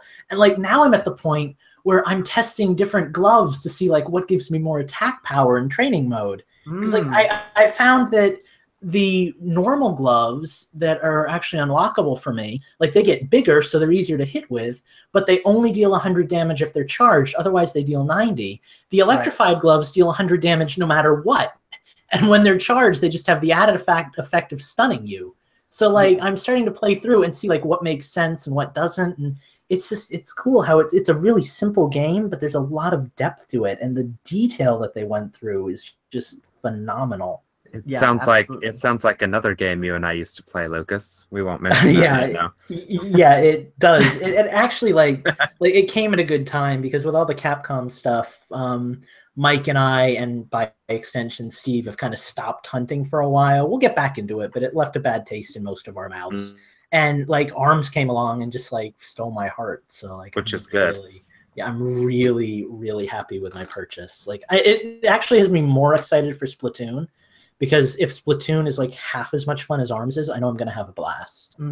And you know what's so great is that like this is, I know we've talked about it before, but seemingly this is like the new school of Nintendo. Like this is what Nintendo is going to be going forward, like with all their products. So yeah. It has me really excited to be a Nintendo fan, really excited to be a Switch owner. So it's so great. And it's brand new, and that's what I love about it. Like Splatoon was the last brand new game that we got that was like unlike anything I'd played before. And like now there's another game, and it's not just Mario or Zelda or like even Breath of the Wild still had a lot of elements to it that made me say like it's Legend of Zelda. I've done this before. But like I've never done ARMS before. Like I've played Rock'em Sock'em Robots, and I've played Smash Bros, and I've played Pokken Tournament. But this is like some weird like mixing of the three of them in like a completely new way that just it's fun. It's fun to be playing a new game and feel like a kid again, and know that the reason I don't get this feeling very often isn't because I grew up. It's just because most of the games are rehashes, and like there's potential to feel this good about a game again. Sure. And like I haven't seen people take to, who's your main, by the way? Who have you been maining? Ribbon Girl is my main because I play Aerial like every time I play a fighting game, and I just like the design. I haven't really gotten into many of the guys, and I'm trying to get good with Twintel, but she's a little bit trickier. But those are my dudes. And as far as weapons go, I love the iceboxing gloves, and with Twintel I love the Blorbs, which are these big bouncy weapons that like they're like heavy weapons. Oh, I love the fucking Blorbs. Yeah, and they throw people off. Well, and see, that's the thing. Like for those of you who don't have ARMS, you can unlock every weapon for every character. So you start with 3 that are specific to that character, and then as you play the game, you get coins. You can unlock different weapons. So if you like Twintel's weapon set, but you want to use them on Ribbon Girl, kind of like I did, you can do that. Like you just have to play the game enough to unlock them for the character. Sure. Yeah. And what about you, Eugene? Who do you play? So I like Mechanica, but I'm best with Ninjara, I think. But kind of what I was getting at here is that like how much personality do each of the characters have, man? Like this, there's just so much love, so much attention to detail. It hasn't been a game. There hasn't been a game that has taken over, like seemingly taken over, like the internet community, like be it from fan art or anything like that. There's like shipping that I see, you know, like yeah. Oh well, like I was playing, and you know the DLC character Max Brass, who's also like the final boss. Oh hey, Yay! Justin. Hey Justin. But I was playing the game, and I get to Max Brass, and I'm fighting him as Ribbon Girl, and I'm like texting Mike, and I'm like, Mike, I just want you to know, in my head, Ribbon Girl is Max Brass's daughter. And he's like, oh, why are you theorizing that? And I'm like, I have no idea. It's just what I want to be a thing. Like, I'm playing the game, and I've got like a whole story mode thing. Yeah. Where like Ninjara is rivals with Kid Cobra because they're both like stealthy types, and Ribbon Girl is like the daughter of like the owner of the Grand Prix. And does like, everything you play have to have an elaborate backstory? Yes, it does. And one of the coolest things for me, one of the coolest moments was when I was playing Master Mummy's storyline, and I thought he was just this big, ugly, villainous mummy character. And I get to his storyline, and it turns out that he's fighting in the competition so he can find his long-lost family. Yeah, and like that's so cool that like they throw that in there. Mechanica is like a fan of Ribbon Girl, who in turn was a fan of Twintel when she was younger, and like the characters like interact indirectly, and the only way you can see all the interactions are to play like every character's Grand Prix, because there's like little moments that they talk about before each match that you wouldn't otherwise be aware of. Like, it's so cool. They even mentioned that like Helix, the little like slime thing, used to watch Twintel's movies when he was being incubated, and she's like his childhood crush. Like I love that. Yeah, and so where I was getting that is like the fan community has definitely taken to it, and I haven't seen anything like this since like the Overwatch community. I know none of you guys play that, but like it reminds me of that. Yeah, it's kind of the same thing, you know. Like the fans have taken to the characters because you know there's love and detail into them, you know. So it's just great. ARMS is fucking fantastic. But we're gonna move back into Nintendoon since we have Justin back, and we have Steve for another 30 minutes. I'm still reopening Windows here, but I should be ready in just a minute. Okay. Do you need like at 9 o'clock? What? Steve is back to his. Okay. Jeez. Oh, hang on. It's not one thing; it's another, huh? Welcome to the live show, everybody. I can finish up my. Can go on will. Why don't you go ahead? I can and do that, Lucas. finish up my change the system because I only have one other game to talk about. Mighty Gunvolt Burst is a game I bought because I love Mega Man, and Mega Man isn't a thing anymore for me. And Mighty Gunvolt Burst is a thing, and I've never played a Mighty Gunvolt game. And I tried it, and I really like it because I wanted Mighty No. 9 to be a good game. And it was an okay game, but it wasn't a great game. And this game kind of like reimagines that game, as well as having like content from Gunvolt, which was, I guess, a series that I never really got into, that is similarly Mega Man-ish. So if you like classic Mega Man games, this is actually a really cool game. It kind of retells the whole story from Mighty No. 9, but significantly toned down and significantly more streamlined. And the coolest aspect about this game, because I know I kind of want to keep this short, you unlock different like weapon elements and things that you can use as your guns. Kind of like how in Mega Man you'd kill an enemy and you'd get their weapon. But the customization, the level of customization is ridiculous in this game. Like I go in and I start customizing my weapon. I can choose from any design for the gun. I can choose from any element that I've unlocked. And as you play through the game, you unlock things like being able to shoot in a wave pattern, how wavy you want the pattern to be, being able to reflect off of walls. Do you want it to be a 45-degree reflection or a 30-degree reflection or a 0-degree reflection? Do you want it to reflect 4 times before it disappears? And it all builds up with these like CP points, which I'm sure stand for something that I wasn't aware of when I dove into the game. But combat points, maybe? Probably something like that. They're like experience points, basically. And the more you have, the more you can put into your loadout. So right now I'm kind of at like the mid-level of the game. I'm almost finished with Beck's story. And like there's so many possibilities for things. Like I'm giving most of my weapons like defense up attributes, so I don't take as much damage.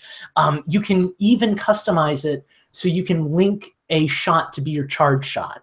So I've got like when you do these customizations, does it actually change the sprite art? You can choose to change the sprite art or not. That's one of the other things. That's like awesome. So you can choose between, like, if you want, you can have a fire weapon that deals ice damage, and like it's just it can like curve, it can go up in the air, it can explode and burst into other bursts. Like I can't describe how many elements you can customize in this game. Like every single element you can customize for your weapon. And it gives you so much creativity. If you're like a hardcore, like classic Mega Man-esque fan, it's so cool.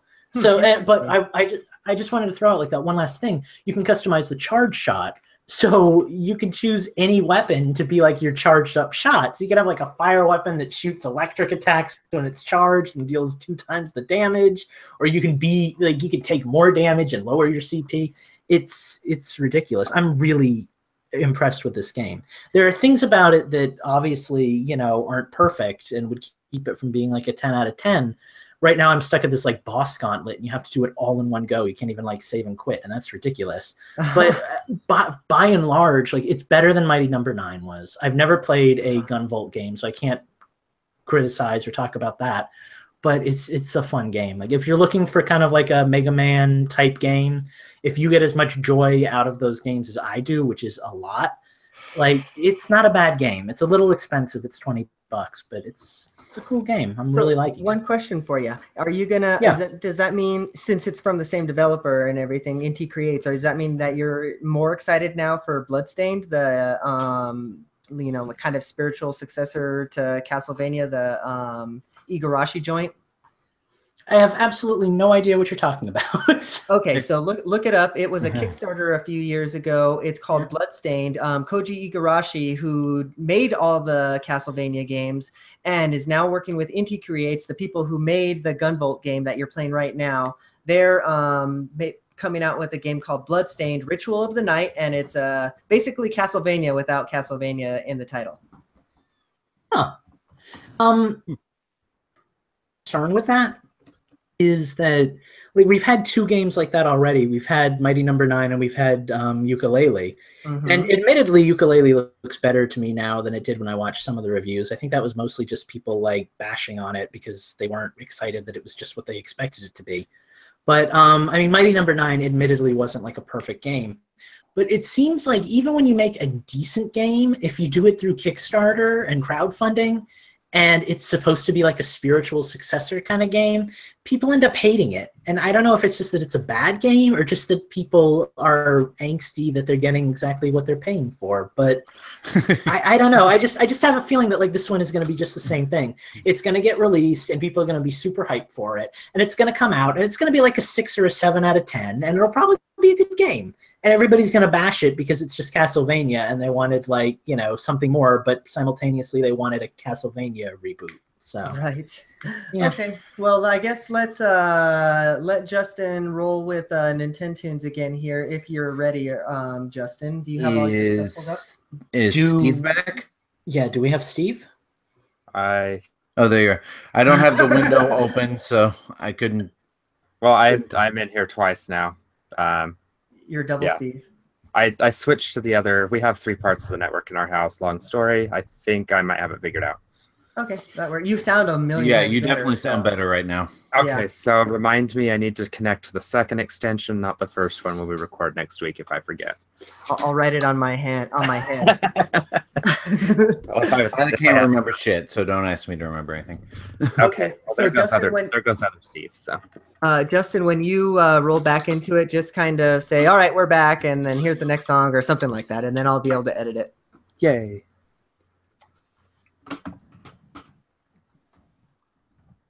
Hello? Hello? Can you hear me? Yes. We can hear you. Okay. Oh, hang on. I'm not recording yet. That was almost bad. Okay, I'm recording now. So do we need to sync up? Yeah, let's do the claps. Justin, why don't you lead us in our claps? Lead us in our prayer, Justin. I was thinking the same thing. All right. And 3, 2, 1. I'm not even going to get your number, Justin, because you said you just started recording, so I should be able to figure it out. Yeah, and it did save my previous recording. Yep, so, I got the text, so. All right, and I've got my audio switched over. I'll set a timer so that I know when I have to reset that. All right, and okay, so Eugene, you got the first point with Teenage Mutant Ninja Turtles 3, The Manhattan Project. And except for Mike is claiming the point, so I guess maybe I only get half. I don't know how that works. I don't know. Mike's not playing, so he doesn't get to choose. Yes. Okay. Oh, now what is it loading? For Christ's sake. Chevy. Say you have a really important document that you have to write. A big business presentation in a couple of days. Sorry, Firefox is giving me the spinning beach ball. So, I understand. That's okay. All right, so I'm switching over to a different game. I don't want to host shame you, but this is why I always download my music ahead of time. Yeah, well, about half of mine is downloaded, and the other half is running off of YouTube. So, let me just find. Let's go with this.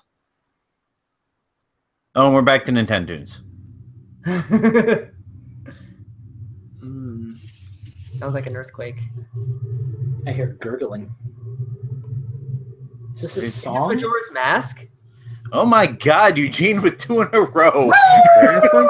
Okay, so Eugene and Justin got together before the show and said, "Hey, bro, Eugene, you never win because you suck at this game. Let's What made you say Majora's Mask when there was no music yet? I heard that, and that reminded me of like that area where you go and find the butler or whatever, and you have to follow him or something. I just remember like ominous sounds, and that is just what it reminded me of. So, I have no idea what you're talking about, but this is the Snowhead Temple. So okay, well, the butler in the Deku whatever. Oh, okay. I know it's not that in music now that I'm hearing it, but that's just what it reminded me of, and I guess that's what it was. Jesus. All right, so Eugene has 2. Let me write this down here so I don't lose track. E2 S0 L0. There we go. All right, come on, guys. I just need my 1 point. Pokemon Snap? No. Wario something? It's not Wario something, and I'm hoping there's more to this music because I only have 4 tracks from this game.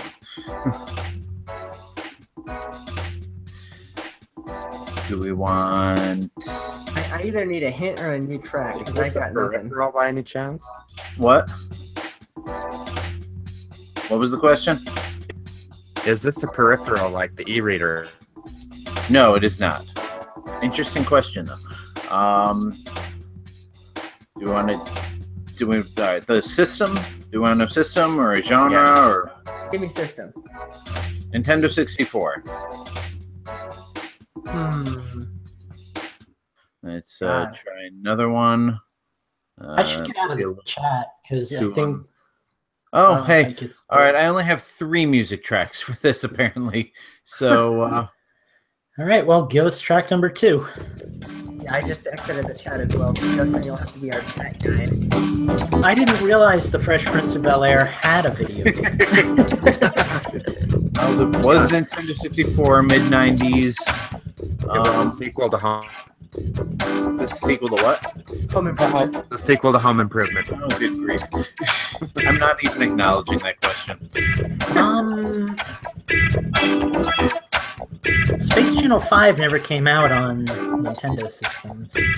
No, and if it did, it would have been on GameCube because that was after N64. All right. Did you already give us genre? Yeah, it is a sports game. Oh God. On the N64? NFL Blitz. No. If I play you the next and last track, you might get it. But Is it going to be like da da da da da da da da da? Wait, is this NBA? Is this that NBA game? it is not. It is not NBA. But the fact that you keep on mentioning black people is pretty close to the Shaq Fu? Shaq Fu. The next one's gonna be a. Wait, what is this? Have I done this one yet? Hang on.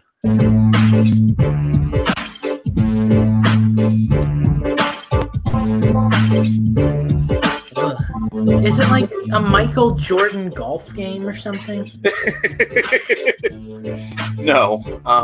Damn. This is Nintendo published. Kobe Bryant in NBA courtside. Did they publish that? I don't know. No, but That must not be it if you had that. Did they publish that? Because that's it. All right. Are we? I give up. I can see. Yeah. All right. We'll play the title screen, and if you don't get it from that, then there's no hope for you. Shit, that's the wrong one. Sounds just like the last song. Yeah, second. I had a different window open, and everything got messed up when I lost it. Here we go. He died. Hi, this is Ken Griffey Jr. Oh, son of a bitch. I think we're all kind of on the same ballpark now. No pun intended. All right, well, who's going to blurt it out first? I think Ken Griffey already I did. think Ken Griffey Jr. already did that. Yeah, I think that's a no point round for Team Infendo. All right, fine. I've been saving that one, too. We can tweet Ken Griffey Jr. and tell him that he got a point on. Okay, well, all right. There were two Ken Griffey Jr. games for the N64. Which one is it? The first one. No, the second one. No, you were right the first time, Lucas. So there you go. Does it have 64 in the title? Is it like Ken No, it is Major League Baseball featuring Ken Griffey Jr. Oh God. The second one was called Winning Run. But Somebody from the chat tweet at Ken Griffey hashtag blame me. he'll figure it out. And of course, the whole reason behind that was Nintendo owned, I think still owns the Seattle. No, they just sold the Seattle Mariners. And yeah, right. Howard Lincoln was the manager of it at one point. All right. All right. What should I do next? Let's go with this one. Oh. Well, it's Capcom. Like Ghosts and Goblins? That wasn't Capcom, was it? Yeah, it was. It is not Ghosts and Goblins. Is it that one with art? Super Golden Ghost. No. Will you turn it down a bit? It's a little loud. All right.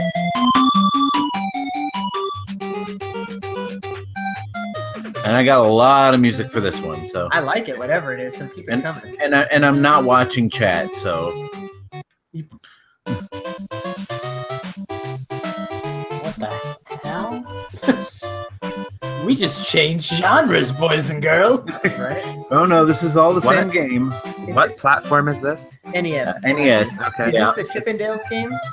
No, it isn't. But Lucas was right. It is a Capcom game. Did they do Mickey Mousecapades? Yes. Did they? This isn't Mickey Mouse Page. Okay. I love when he answers a question with a question.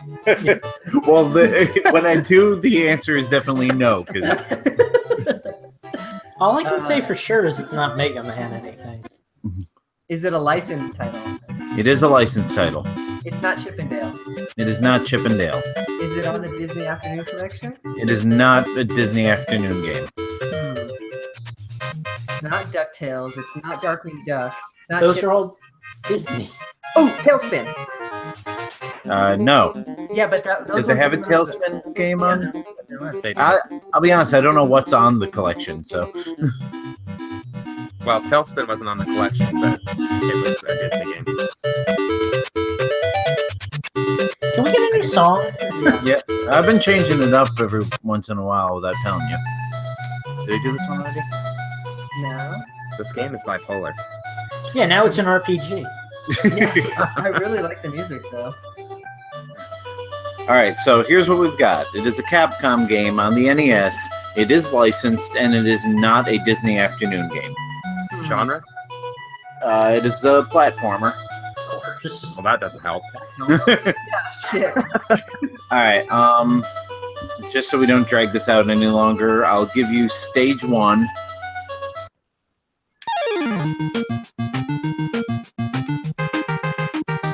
Oh yeah. Was that an I know it? Oh yeah, or just No, I'm dancing in my room right now. It's not Tiny Toon Adventures, is it? nope? I don't know. God, I love this. I do too. Okay, I'll give you the title theme music, but I'm guessing nobody's actually heard of this one. This is what it sounds like in my head all the time. Nothing. No. This might actually, come to think of it, this might be a license that's a little too old for most of you kiddos. The game is Yo Noid. Oh, yo, fucking Noid! That's the Was that the Domino's pizza bullshit. guy? Yes, that was the pizza guy. God damn it! Why didn't I think of yo fucking Noid? Justin's like the grandpa who gives his kids like nickels for Christmas, and he's like, the kiddos will love this. I know I did back in the day. Well, don't worry. Cool Spot's coming up. I remember seeing that fucking game like at Blockbuster and saying nope. It was actually good. I mean, it was a hard game, but it was a good game. Let me just It was actually, they actually basically reskinned obscure Japanese game for it. So. Let me just point out that game was old enough that Eugene said that he saw it at a Blockbuster.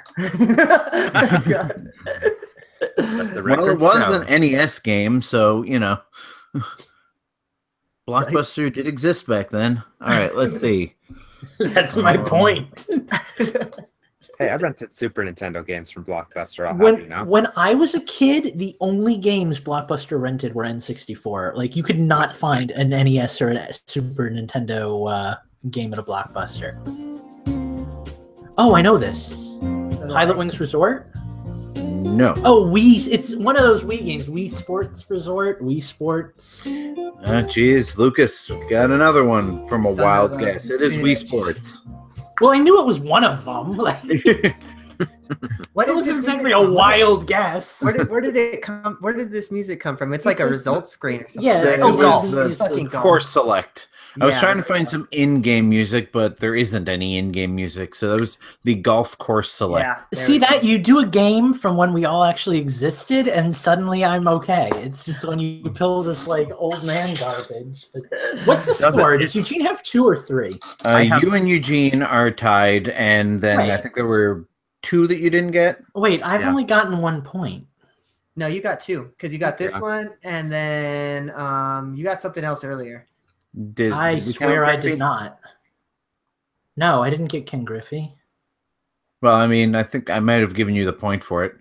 All right, I'll take it. Thank you, Ken Griffey. If you're listening, still I'll got be thank you. honest, this whole thing has been such a clusterfuck that I don't even remember. So. Yeah, I know I only got 1 point, but I will take the 2 and tie Eugene to keep things interesting. So, all right, Sure, let's why do not? it. Justin, I want my obligatory point. This is like a race to the bottom. All right. And Shovel Knight. Oh, I know this. Oh god, I too. played this shit. Sonic R? No. fuck- F-Zero. It's F-Zero. It's F-Zero. No. No, it is F-Zero GX. Notice how I'm not telling either of you that you're correct. So, you know, take that for Hold what on. it's worth. Hold. Just stop fucking talking. I know this. Oh my god, I used this in the fucking show like 3 weeks ago. This exact I song. know this. God, and it's not F-Zero? Oh my god. Shall I play another one? No. Hold on. Shut up. It's coming to me. F-Zero Yeah. AX? No, shut up. Dun. Yeah, give me another song. Give me another song. Give me another song. Yeah, hurry up. Sonic Colors? It's not fucking Sonic. It is Sonic Colors. It is, right? I would never use It is Sonic. not fucking Sonic. Didn't you hear, man? I would know never use this. Sonic in the show music ever. I know this. I know this really well. Yes. Oh, I'm getting so mad. I'm guessing by the fact that nobody's asking questions that you want to figure this out for yourselves. Yes. Yes. Shut up. Is it Pokken? Oh, it is Pokken. Oh, motherfucker, it is! Is it really? Oh, fuck! God damn it! Oh, That is thank awesome. you, Steve. I needed that. I never played that game. You I was stole just like- that right from me. Oh. In fact, I think I used that song on Nintendo Tunes like 2 weeks ago. Oh, I didn't think Pokken had been used before, but all right. Yeah, I did it like last time I hosted. That's funny. Oh, I got my point. I'm good. Yeah. Yeah. All right. So we are on what, round 7 next? Sure, why not? Let me reset my audio for a second here. I have to say that Michael Thompson said that he tweeted Ken Griffey and he said Lucas gets the point. So I meant to do a happy face, but I wrote CD. Please don't. I don't Please- care. I still please, Pokken from you like- bitches. Please retweet that and tag at Infendo in that, because I want pics or it didn't happen. oh god. Sorry. Oh man, that was intense. That was like a good old arms battle where we each have no health. We had that, Eugene. We had a fight where the two of us each had like 0 health. I know. And the mystery guy comes in and steals it out from under you. One of the ones that I was going to do, I decided not to do. So let me see here. This is round 7. So I'm sorry. I am proud of that point. I'm proud of that point too. You completely stole that one.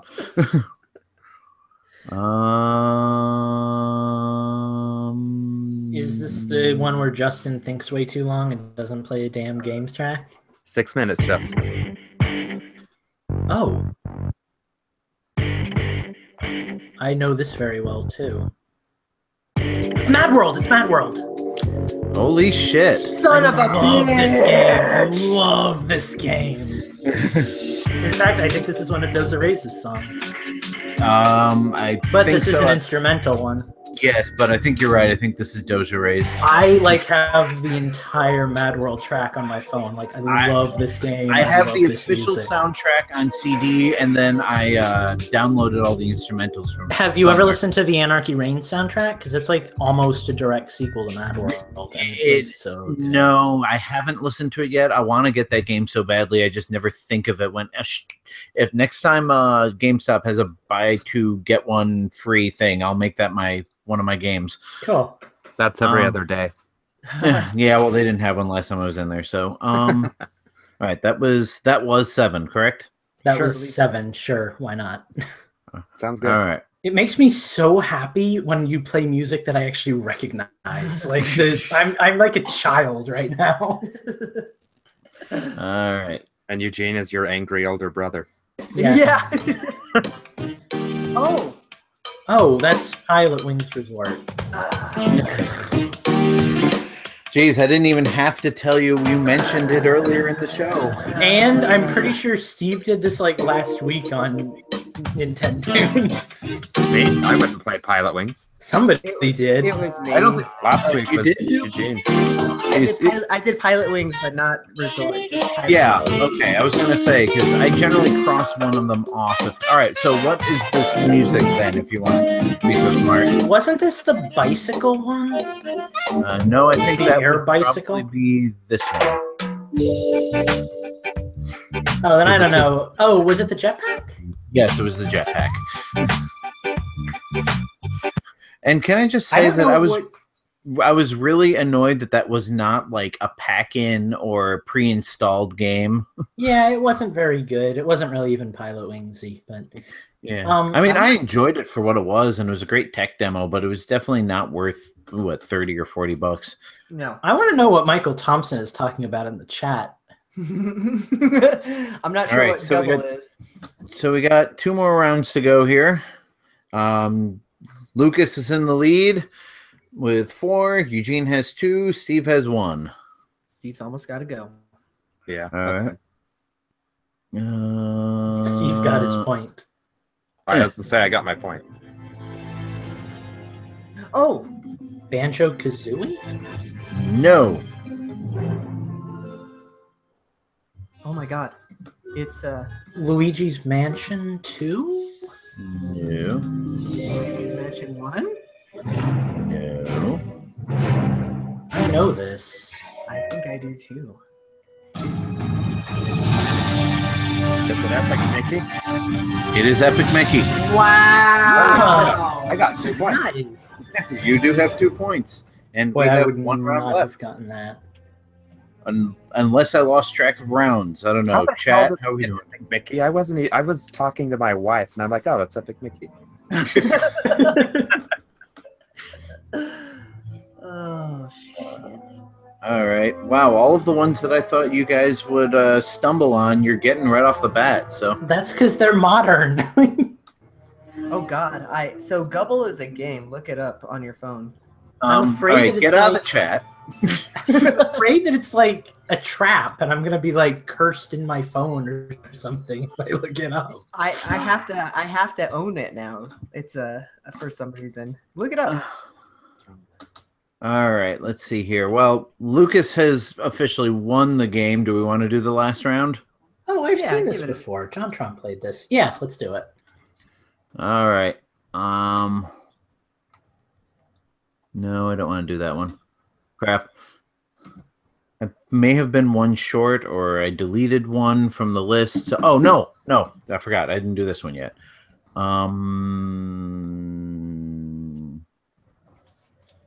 That'll work. Oh, Donkey Kong Country 3 Advance. My God. Wow. Damn! Wow. I should have. Isn't that the tree level? Geez, Steve, when you come in, you just like come in swinging. And Can I request that we have a week where we don't play a Donkey Kong Country song? Because like that's always. I didn't play Donkey Kong Country. And can you wait till I pay attention before you start playing songs? I had to spit my pitch out.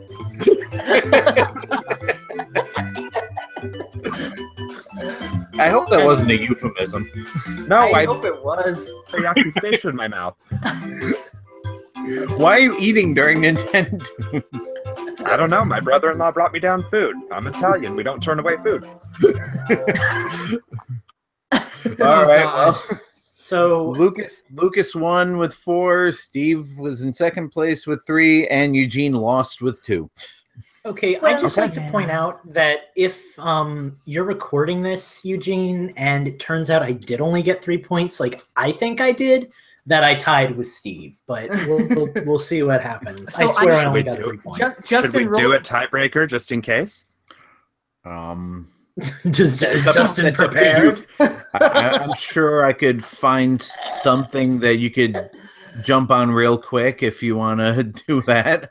All right, where there's got to be innuendos and euphemisms all over that statement. Steve, are I you don't think able so. to do this? Yes. I don't have to pick up the pizza till 9:50, and it's only 9:01. So, All That's right. why you're in a rush. All right, give well, me no, a we minute. have a cleaning party at work that I've got to be at. Okay. Dinner. All right, So, I'm going to give you guys an option. Do you want an easy one and just race to the finish, or do you want Yes. a hard one that you're going to ponder for a while? Easy. No, Needs easy to be race to quick. the finish. All right. So I was not prepared for a tiebreaker because, why? well, we don't even know. So Let this me. is only to be used if there was a tie. Is it Gubble, Justin? I, Is it game Gubble? I don't freaking know what that is. I'm just gonna click play on the first thing that I'm looking at here. Banjo-Kazooie. Wow. Yeah, obviously it's Banjo-Kazooie. So I guess that didn't change the results any. But now we know if there was a tie. Oh, now we know. Now we know. This is why we need Heather in the chat. Heather, where are you? I know you're moving, but we need you. She's moving closer to us. So she, By the way, Lucas, if you want this, this is actually a compilation of all the different variations of Gruntilda's Lair. It's like 14 minutes long and so worth it. all right, guys, I'm out. Follow me at Gentis1 on Twitter. Peace. Night, Steve. Thanks for playing. Night. And whatever settings you have your Hangouts on right now, stick with it next time. So don't use the YouTube to the secondary thing. Got it. Got it.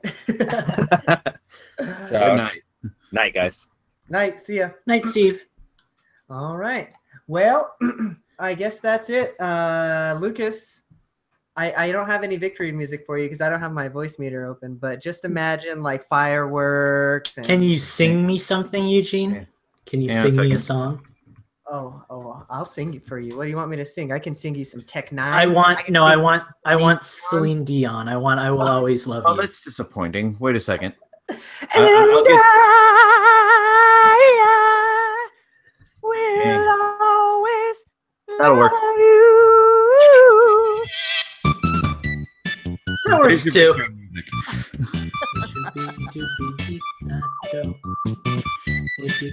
I was trying to find something like Final Fantasy related, but apparently I don't have any Final Fantasy music on here.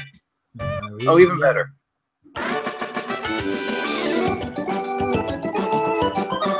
All right, I'm done now. Quality. All right. Okay. Well, that does it for Nintendo's. So where were we before I finally got my shit together? Well, I had just kind of done like 9/10 of my play the system. So. All right. So let's pick up where you left off. Yeah, did you have any other games then? Yeah, Lucas, that you wanted to touch on before we give Justin and myself a chance? I had one more little thing, if you don't mind, but it's a shorty. So yeah, get it. Metopia had a demo that came out, and I played that with Mike last shorty night. He wants to touch on. Oh God! I hate you so much. Metopia is a thing, and the demo is pretty freaking cool. It's an RPG, but they're Miis. There's not a lot of content. It's mostly just like any other Mii game. But yeah, but it's fun. Like, I mean, you get to see, like, I go into town and like any other Mii game. Okay, I go into town and like Jack Skellington is like the guard of the town, and like I have to go get his face back because that's like the plot of the game. Like faces get stolen and stuff. So like I get to choose my class, and there's like knight and warrior and mage and everything, and then there's pop star, and you can choose to be a male or female pop star. So I'm like, all right, screw it, I'll be a female pop star. So I do that. And then I meet Mike, who I chose as my second party member. And I'm like, all right, well, Mike will also be a female pop star. So we're Bear in mind that he is sharing screenshots of this with the rest of the group. Oh, yeah. So me and Mike are finding bananas and sharing inns together and having, like, cuddle sessions. Oh, you're just giving me way too much to work with. All intentional. Like, no, there's a lot of weird undertones in the game. There's a lot of weird undertones to your friendship. The principal concept behind like the game, like the thing that makes it slightly different from a regular RPG, is there's like a friendship system, and the more time that you put into two friends, you know, like spending time together or helping each other out, the better off they do. So for both of our games, Mike got the laid back personality when we were setting up his character. I chose kind for myself. I think he made like 3 of me, so I was like his entire team. But Mike's personality laid back, one of the quirks that it has in battle is he'll hide behind other players as a shield. So in Mike's game, he's hiding behind me, and then we're having like fights, and like we refuse to stay in the same room in the inn, and in my game, I have the kind personality trait. So like I'm giving monsters flowers instead of fighting with them and everything. Like all of a sudden, out of nowhere, I gave Eugene Cautious on my team.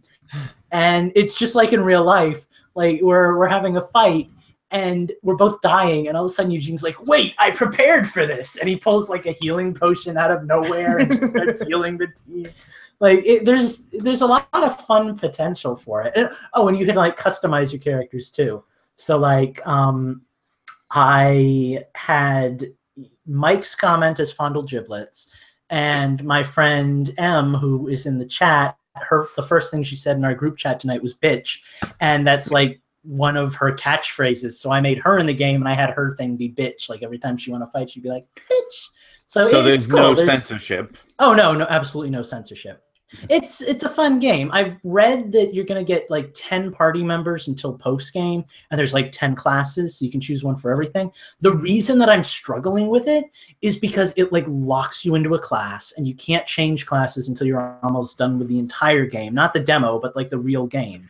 And once you choose a teammate, you can't like dismiss the teammate. You're stuck with that teammate for the entire game. So there's a lot of like for me, it's not a good game because I'm playing it and I have to restart. Like I've restarted like 5 times because I can't settle on classes or who I want to meet when. And it just like it messes with me. I told Mike today, I'm like mentally not able to play this game because I keep regretting my decisions and going back and starting over from the beginning. And I realize it's not that RPG with options. Well, and like I realize that it's not that kind of game, and it really shouldn't be taken seriously. But like I must have started it like 4 or 5 times now because there's so much permanence to it, and like I want everything to be perfect. Right. So I don't know. I'm having some trouble with it. Carries over to the actual game too, so like it actually does mean something if you end up playing it, right? Yeah, that's the thing. And even though you can only play 30 times, like there's a lot to do in the demo. So like I'm thinking I'll give it another go at some point and just like say, okay, whatever I choose, I choose. I'll probably start with the Infendo crew as my team, and then I'll add in my other friends like Emily and people that I know. You like us most. Well, I talk to you guys a lot, so and I kind of want like the core like apparently the groups work in like groups of 3. So at one point you lose like all 3 of your teammates and everything. Oh God! And hey. Sorry, that was my alarm to reset my mic settings. So, but I'm probably gonna go through and have like an all Infendo run at some point. But I'm hoping that I can get into it because it's a cool game. There's a lot of funny moments, a lot of screenshots that you want to take because like Billy Mays is like the mayor or something. But I don't know. By the same standard, I'm having trouble with it because like I can't settle it. Yeah. Well, fair enough. Well, I've been meaning to give that demo a go because I have it downloaded. So, yeah. Just gotta fire it up, I guess. But is there any? So I did have a question about that though. Is there any stereoscopic 3D in that game at all? I know you don't really care about that, but that's something that matters to me. I didn't try it, but I have my 3DS right in front of me, so give me like 20 seconds, and I'm pretty sure that it is available in Miitopia because why wouldn't it be? Well, yeah. It is playable in 3D. The thing is that it ain't good. Well, only the action scenes are even in 3D, and quite honestly, it's kind of a swing and a miss. I mean, things are popping a little bit for me, but mostly it's just like this text bubbles that are coming out better. Lame. It's normal, 3D on the 3DS at this point. We're like, why bother? Just tacked on, basically. Right. Yeah. And what I don't understand about that is how difficult can it be to just, offset your cameras a little bit more so that you get a full depth. Like it's almost like they're afraid to put full 3D in there because somebody might hurt their eyes. But if you're going to put it in there at all, why not give us some actual depth? Yeah, no, I agree. Like, I mean, anyway, I've had this rant before, so I'm done. It's better than nothing. Like, it's better than just not having 3D if you buy a system for the 3D. But it's like worse than literally anything else. Yeah, fair enough. Okay, well, Justin, did you have some games you wanted to talk about this week, or are you done, Lucas? Sorry, I didn't mean to cut you off there. Oh yeah, no, I'm all set. I got my big 3 out of the way. So nice. Well, what about you, Mr. Justin? Let's see. What have I been playing? Well, let's see. It's been 2 weeks since we did change the system, so yeah, it's been quite a while. So around at E3 time, there was all those sales going on. So during that time, I did get Super Street Fighter 2 on the 3DS Virtual Console because I've been wanting to get it, but I didn't want to pay full price, and there weren't any My Nintendo coupons for that. You could only get it on the Wii U or get Alpha 2 on the 3DS. Right. But for $5, I thought, yeah, I'll get Super Street Fighter 2 and played it a little bit and then kind of stopped because I forgot that the Super Nintendo version did not have just a simple versus computer option like most fighting games do nowadays. So you either have to play story mode or you have to play versus another person, which is not an option. So, I mean, it's nice having Street Fighter 2 on my 3DS, but I'm not getting nearly as much use out of it as I thought I would. Yeah. I don't know that I would, just because of the button layout of the 3DS, I don't know that that Yeah, that's tough. I mean, I reprogrammed the buttons so that basically I've got weak punch, high punch, weak kick, low kick, and then the mediums are on the shoulders. Mm-hmm. But I wish there were a way to program it so that I use both right shoulder buttons instead of having the left and right, because it's so hard to hit the left shoulder buttons when you're also using the D-pad. Like it's just the D-pad. Yeah, it's impossible. It's just so unintuitive to press that. Like you almost have to reach across the system with your right hand to hit it properly, and it's just useless. So I rarely use medium attacks anyway, so that's what I went with. You might enjoy the final challengers when you do finally get a Switch. I mean, there's a lot of customization and stuff in that one, and you can even set it to look and sound like just like the old game. So, well, I love the HD remix. I have it on the 360, and 360, and yeah, and that's why I've been wanting to play Street Fighter 2 is because I don't have a Switch, so I can't get Ultra, but I wanted that portable Street Fighter 2 fix, and for $5, it's good enough. But I certainly I'm glad I didn't pay full price for it, and I haven't played a whole lot of it. I also cashed in some My Nintendo coins and got Super Mario 64 at a discount. Basically, since I stopped playing Breath of the Wild for several hours every day, I've been kind of looking for just little minor time kills because I don't know what I want to devote my time to next. Probably a replay of Paper Mario, but I'm not in the mood for anything intensive like that. So I've been playing Super Mario 64 in short bursts. That's actually been a lot of fun to get back into that. I kind of poked around my virtual console and played a little bit of Punch-Out, played a little bit of Duck Hunt, played a little bit of ice hockey, just kind of jumping around the virtual consoles. And I think that's pretty much it. I also got Lego Star Wars The Force Awakens on the Wii U when it was on sale during E3, but I haven't actually booted it up yet because Lego games are kind of a commitment that I haven't been ready to take yet. Right. Well, that's fair. So it sounds like you kind of just found trying to find something that you feel like sticking around with. Is that kind of... Kinda or not. I mean, I've got kind of gamer ADD at the moment. It's just like whatever occupies. Honestly, I think the thing I've played with the most in the past couple of weeks has been my new fidget cube. Because I just want to be playing with something in my hand. Shut up, Lucas. And games just aren't doing it for me. I think you're confusing me with you, Justin. Yeah. Oh, but I left that wide open for a retort, and I wasn't going to let you have it. Fair enough. Well, cool. Well, no, what happened to Steve? He jumped in and then left again. Yeah, I think he probably was just him shutting down his computer or something. I thought the same thing. But yeah, anyway, so I have only been playing a few games. ARMS has been the main game that I've been playing the last, I guess, since it came out on Friday. But we already talked about that earlier, so I'm not going to bring that up again. I do have to say that I have been playing a lot of PlayerUnknown's Battlegrounds again, that weird game that I've been talking about for a while. And I did want to talk about one story that I had because I so nearly tasted my first chicken dinner, guys. It was me and one other dude.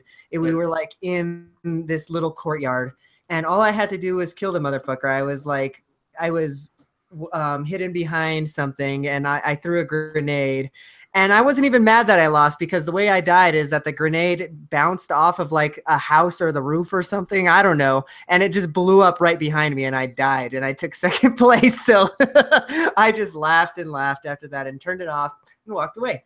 And yeah, that game has still got me hooked, man. A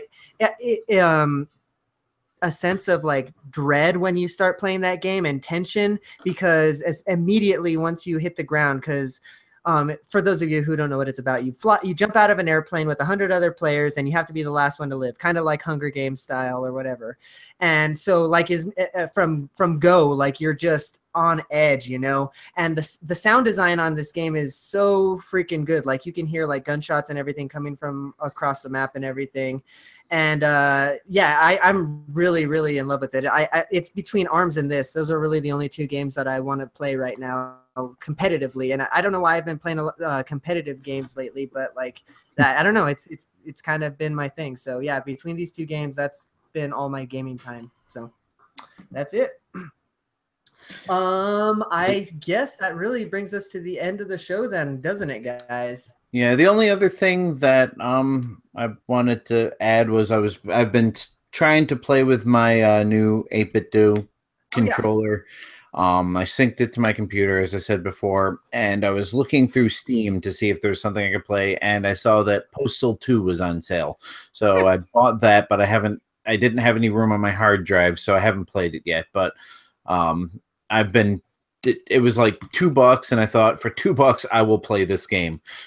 Right. Do you mind if I add one more little thing in Steve's absence? Because we had kind of had a discussion the other day about those 8BitDo controllers, and I'll keep it brief. But yeah, hit it. He was talking to me about it because he was a little disappointed with it when he first got it, because he was trying to play like Mario Kart on it or something. Oh, yeah. Yeah, and to the point where he was actually considering like sending it back. Like he wasn't that happy with it.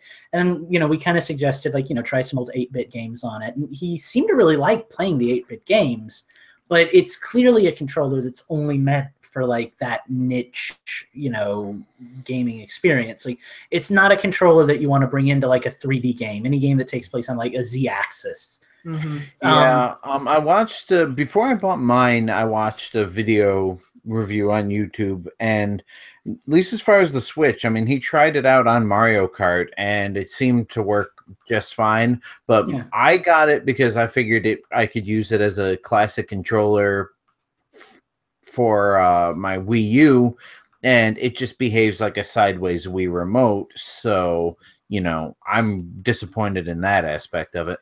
Yeah, well, and I think that he's writing me right now in the chat as I'm telling you the story. I think that he enjoys it now. I think he's planning on keeping it, but I just thought I'd like share that with everybody, Steve, in case you wanted to like talk about it yourself. Next week, I'm sure you can give us the full story, but yeah, just update on the 8BitDo controller, because it seems to be like our big thing here at Infendo lately. Yeah. I've decided. Except for Mike, who's sick of hearing about them. Well, I am too, but like Steve got one, so why not share? I'm gonna end up getting one, but I'm gonna get one of the new ones that they announced at E3. Even the Super NES, Super Famicom ones. Yeah, just because. Oh my god, I need one. Right. If I get one, I'm getting a Super Nintendo one, because that brings back memories. Sure.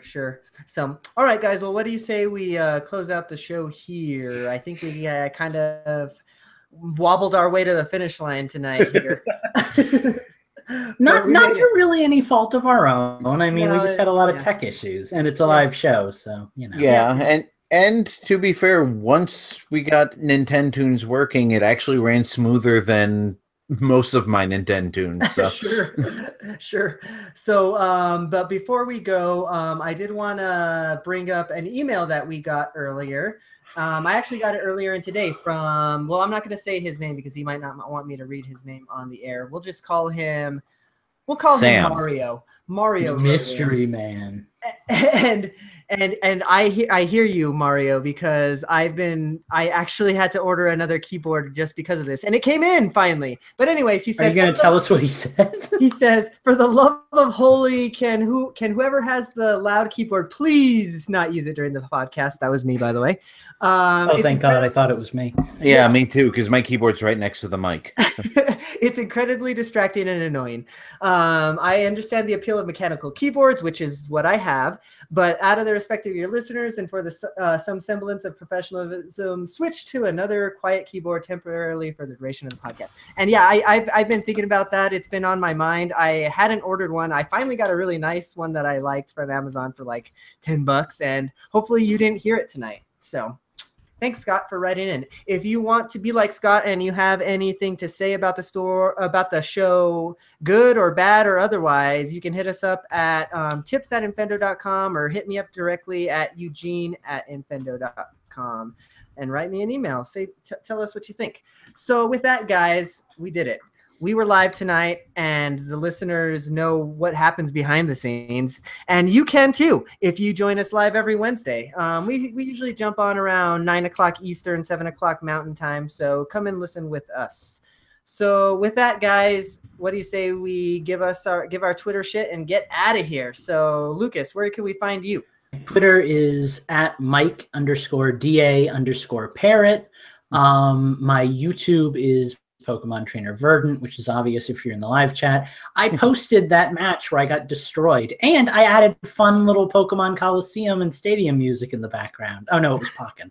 So yeah, enjoy that. But yeah, I want to start posting more Pokemon battle stuff if you're into Pokemon battle stuff, because I've been doing that with Steve. I'd also love to start posting Puyo Puyo battles with you guys. So maybe I can start actually posting like Infendo gameplay on my channel at some point, unfortunately with shaky cam. But go check that out. It's cool. You'll love it. Awesome. Well, where can we find you on the internet and all that you are doing, Justin? I'm not doing a whole lot lately, but a lot of watching kids. You can find me on Twitter at InfendoJustin. If you still play your Wii U, I am Fear the Claw, underscores in between each word. I just posted a new Mario Maker level if somebody wants to go try it. Oh, I'll jump in on that. My Don't still plugged do in it. Last time. Oh, God. Let's see what else. I occasionally turn on Miitomo when I want to make a me photo. I'm Master Claw on that. Yeah, that's about it. Awesome. Well, you can find me on the internet on Twitter at Infendo Eugene for my personal Twitter. You can find Infendo on Twitter at Infendo. And of course, you can find everything that Infendo is doing at Infendo or on www.infendo.com. Oh. And I guess you can find Steve at Domino's. He's talking to Yo Noid right now or something. Trying to get some food for his crew. Justin, what would you like to say? Well, I forgot to mention, since we're giving our YouTubes as well, I am Master Claw on YouTube. I don't have any way of capturing video from games at the moment, but I do have some Mario Kart and Smash replays on there, and I also have some music mixes I've done, including one I did of the Hyrule Castle theme. Basically just, kind of tinkering with the original recordings and stuff like that, but something I do in my spare time. Figured I'd share it with the community. Awesome. Well, if you guys were in the chat, thank you very much. We thank Michael Thompson, we thank Heather, we thank Rose of Death. Even Mike was in the chat, believe it or not. And Phantom, that looks like a new name. Yep, we have Phantom. He's a new listener for us tonight. So thank you for dropping in, guys. We appreciate all the love. Ooh, even LP. Is that your friend there, Lucas? That it is. All right. Well, everybody, thank you. We appreciate you dropping in. Anybody that I missed, I'm sorry, but thank you for dropping in as well. Please, if you are listening to us on iTunes or any kind of podcast catcher, leave us a review. Tell us how we're doing. We love to hear your feedback. We're only trying to make the show better. So all that kind of stuff is going to go a long way to, increase our visibility and help us to become a better show. So thank you, guys. We will see you all next week. And we love y'all. Bye. Good night. Bye. Yeah, I got nothing. Okay. I'm craving pizza at the moment. So Yo, annoyed, man. I know. I'm thinking about the same thing. Yeah, I know. He actually pissed me off with his talk of pizza because now it's all I can think about. well, avoid the noid. Well, chat, thank you for listening. We are going to stop the broadcast momentarily. We really appreciate you guys saying that you like our show, but if there's anything that we can do to make it better, let us know of that as well, because we just want to be the best Nintendo show on the planet. Not that we're already aren't that, but you know. Yes, and sorry about all the technical difficulties tonight. Yeah, you know. I think more of Eugene's sexy singing would really bring the show up to standard myself. Maybe that's just me. Are you saying that I'm afraid I missed that. You did. It was Celine, Miss Dion. So every intro and outro has to be sung personally by me from now on. I'm just picturing like the show starts and it's just like somebody once told me the world. That reminds me, there's something I want to share with the group me chat. Well, might want to wait until we stop going live. So, you can make the show better by giving Lucas more rewards. Hey, we can make that happen. Lucas, you have now won the. Oh God, I'm not thinking on my head here. You're winning the Mario Award for the most Marios played. Congratulations. Thank you. I think you can also give him the Zelda Award for the same reason. That's probably true, actually. How many hours are you on Breath of the Wild? I still see you popping in on that for a little. I pop in, but it's mostly just to walk around. I'm at 155, so. But I've been at like 150, 155 for like 2 weeks now, so you know. Yeah. All right, well, we're gonna close the live feed, so say bye to the chat. Bye, chat. Bye, chat. Bye, chat. I love you most of all, chat.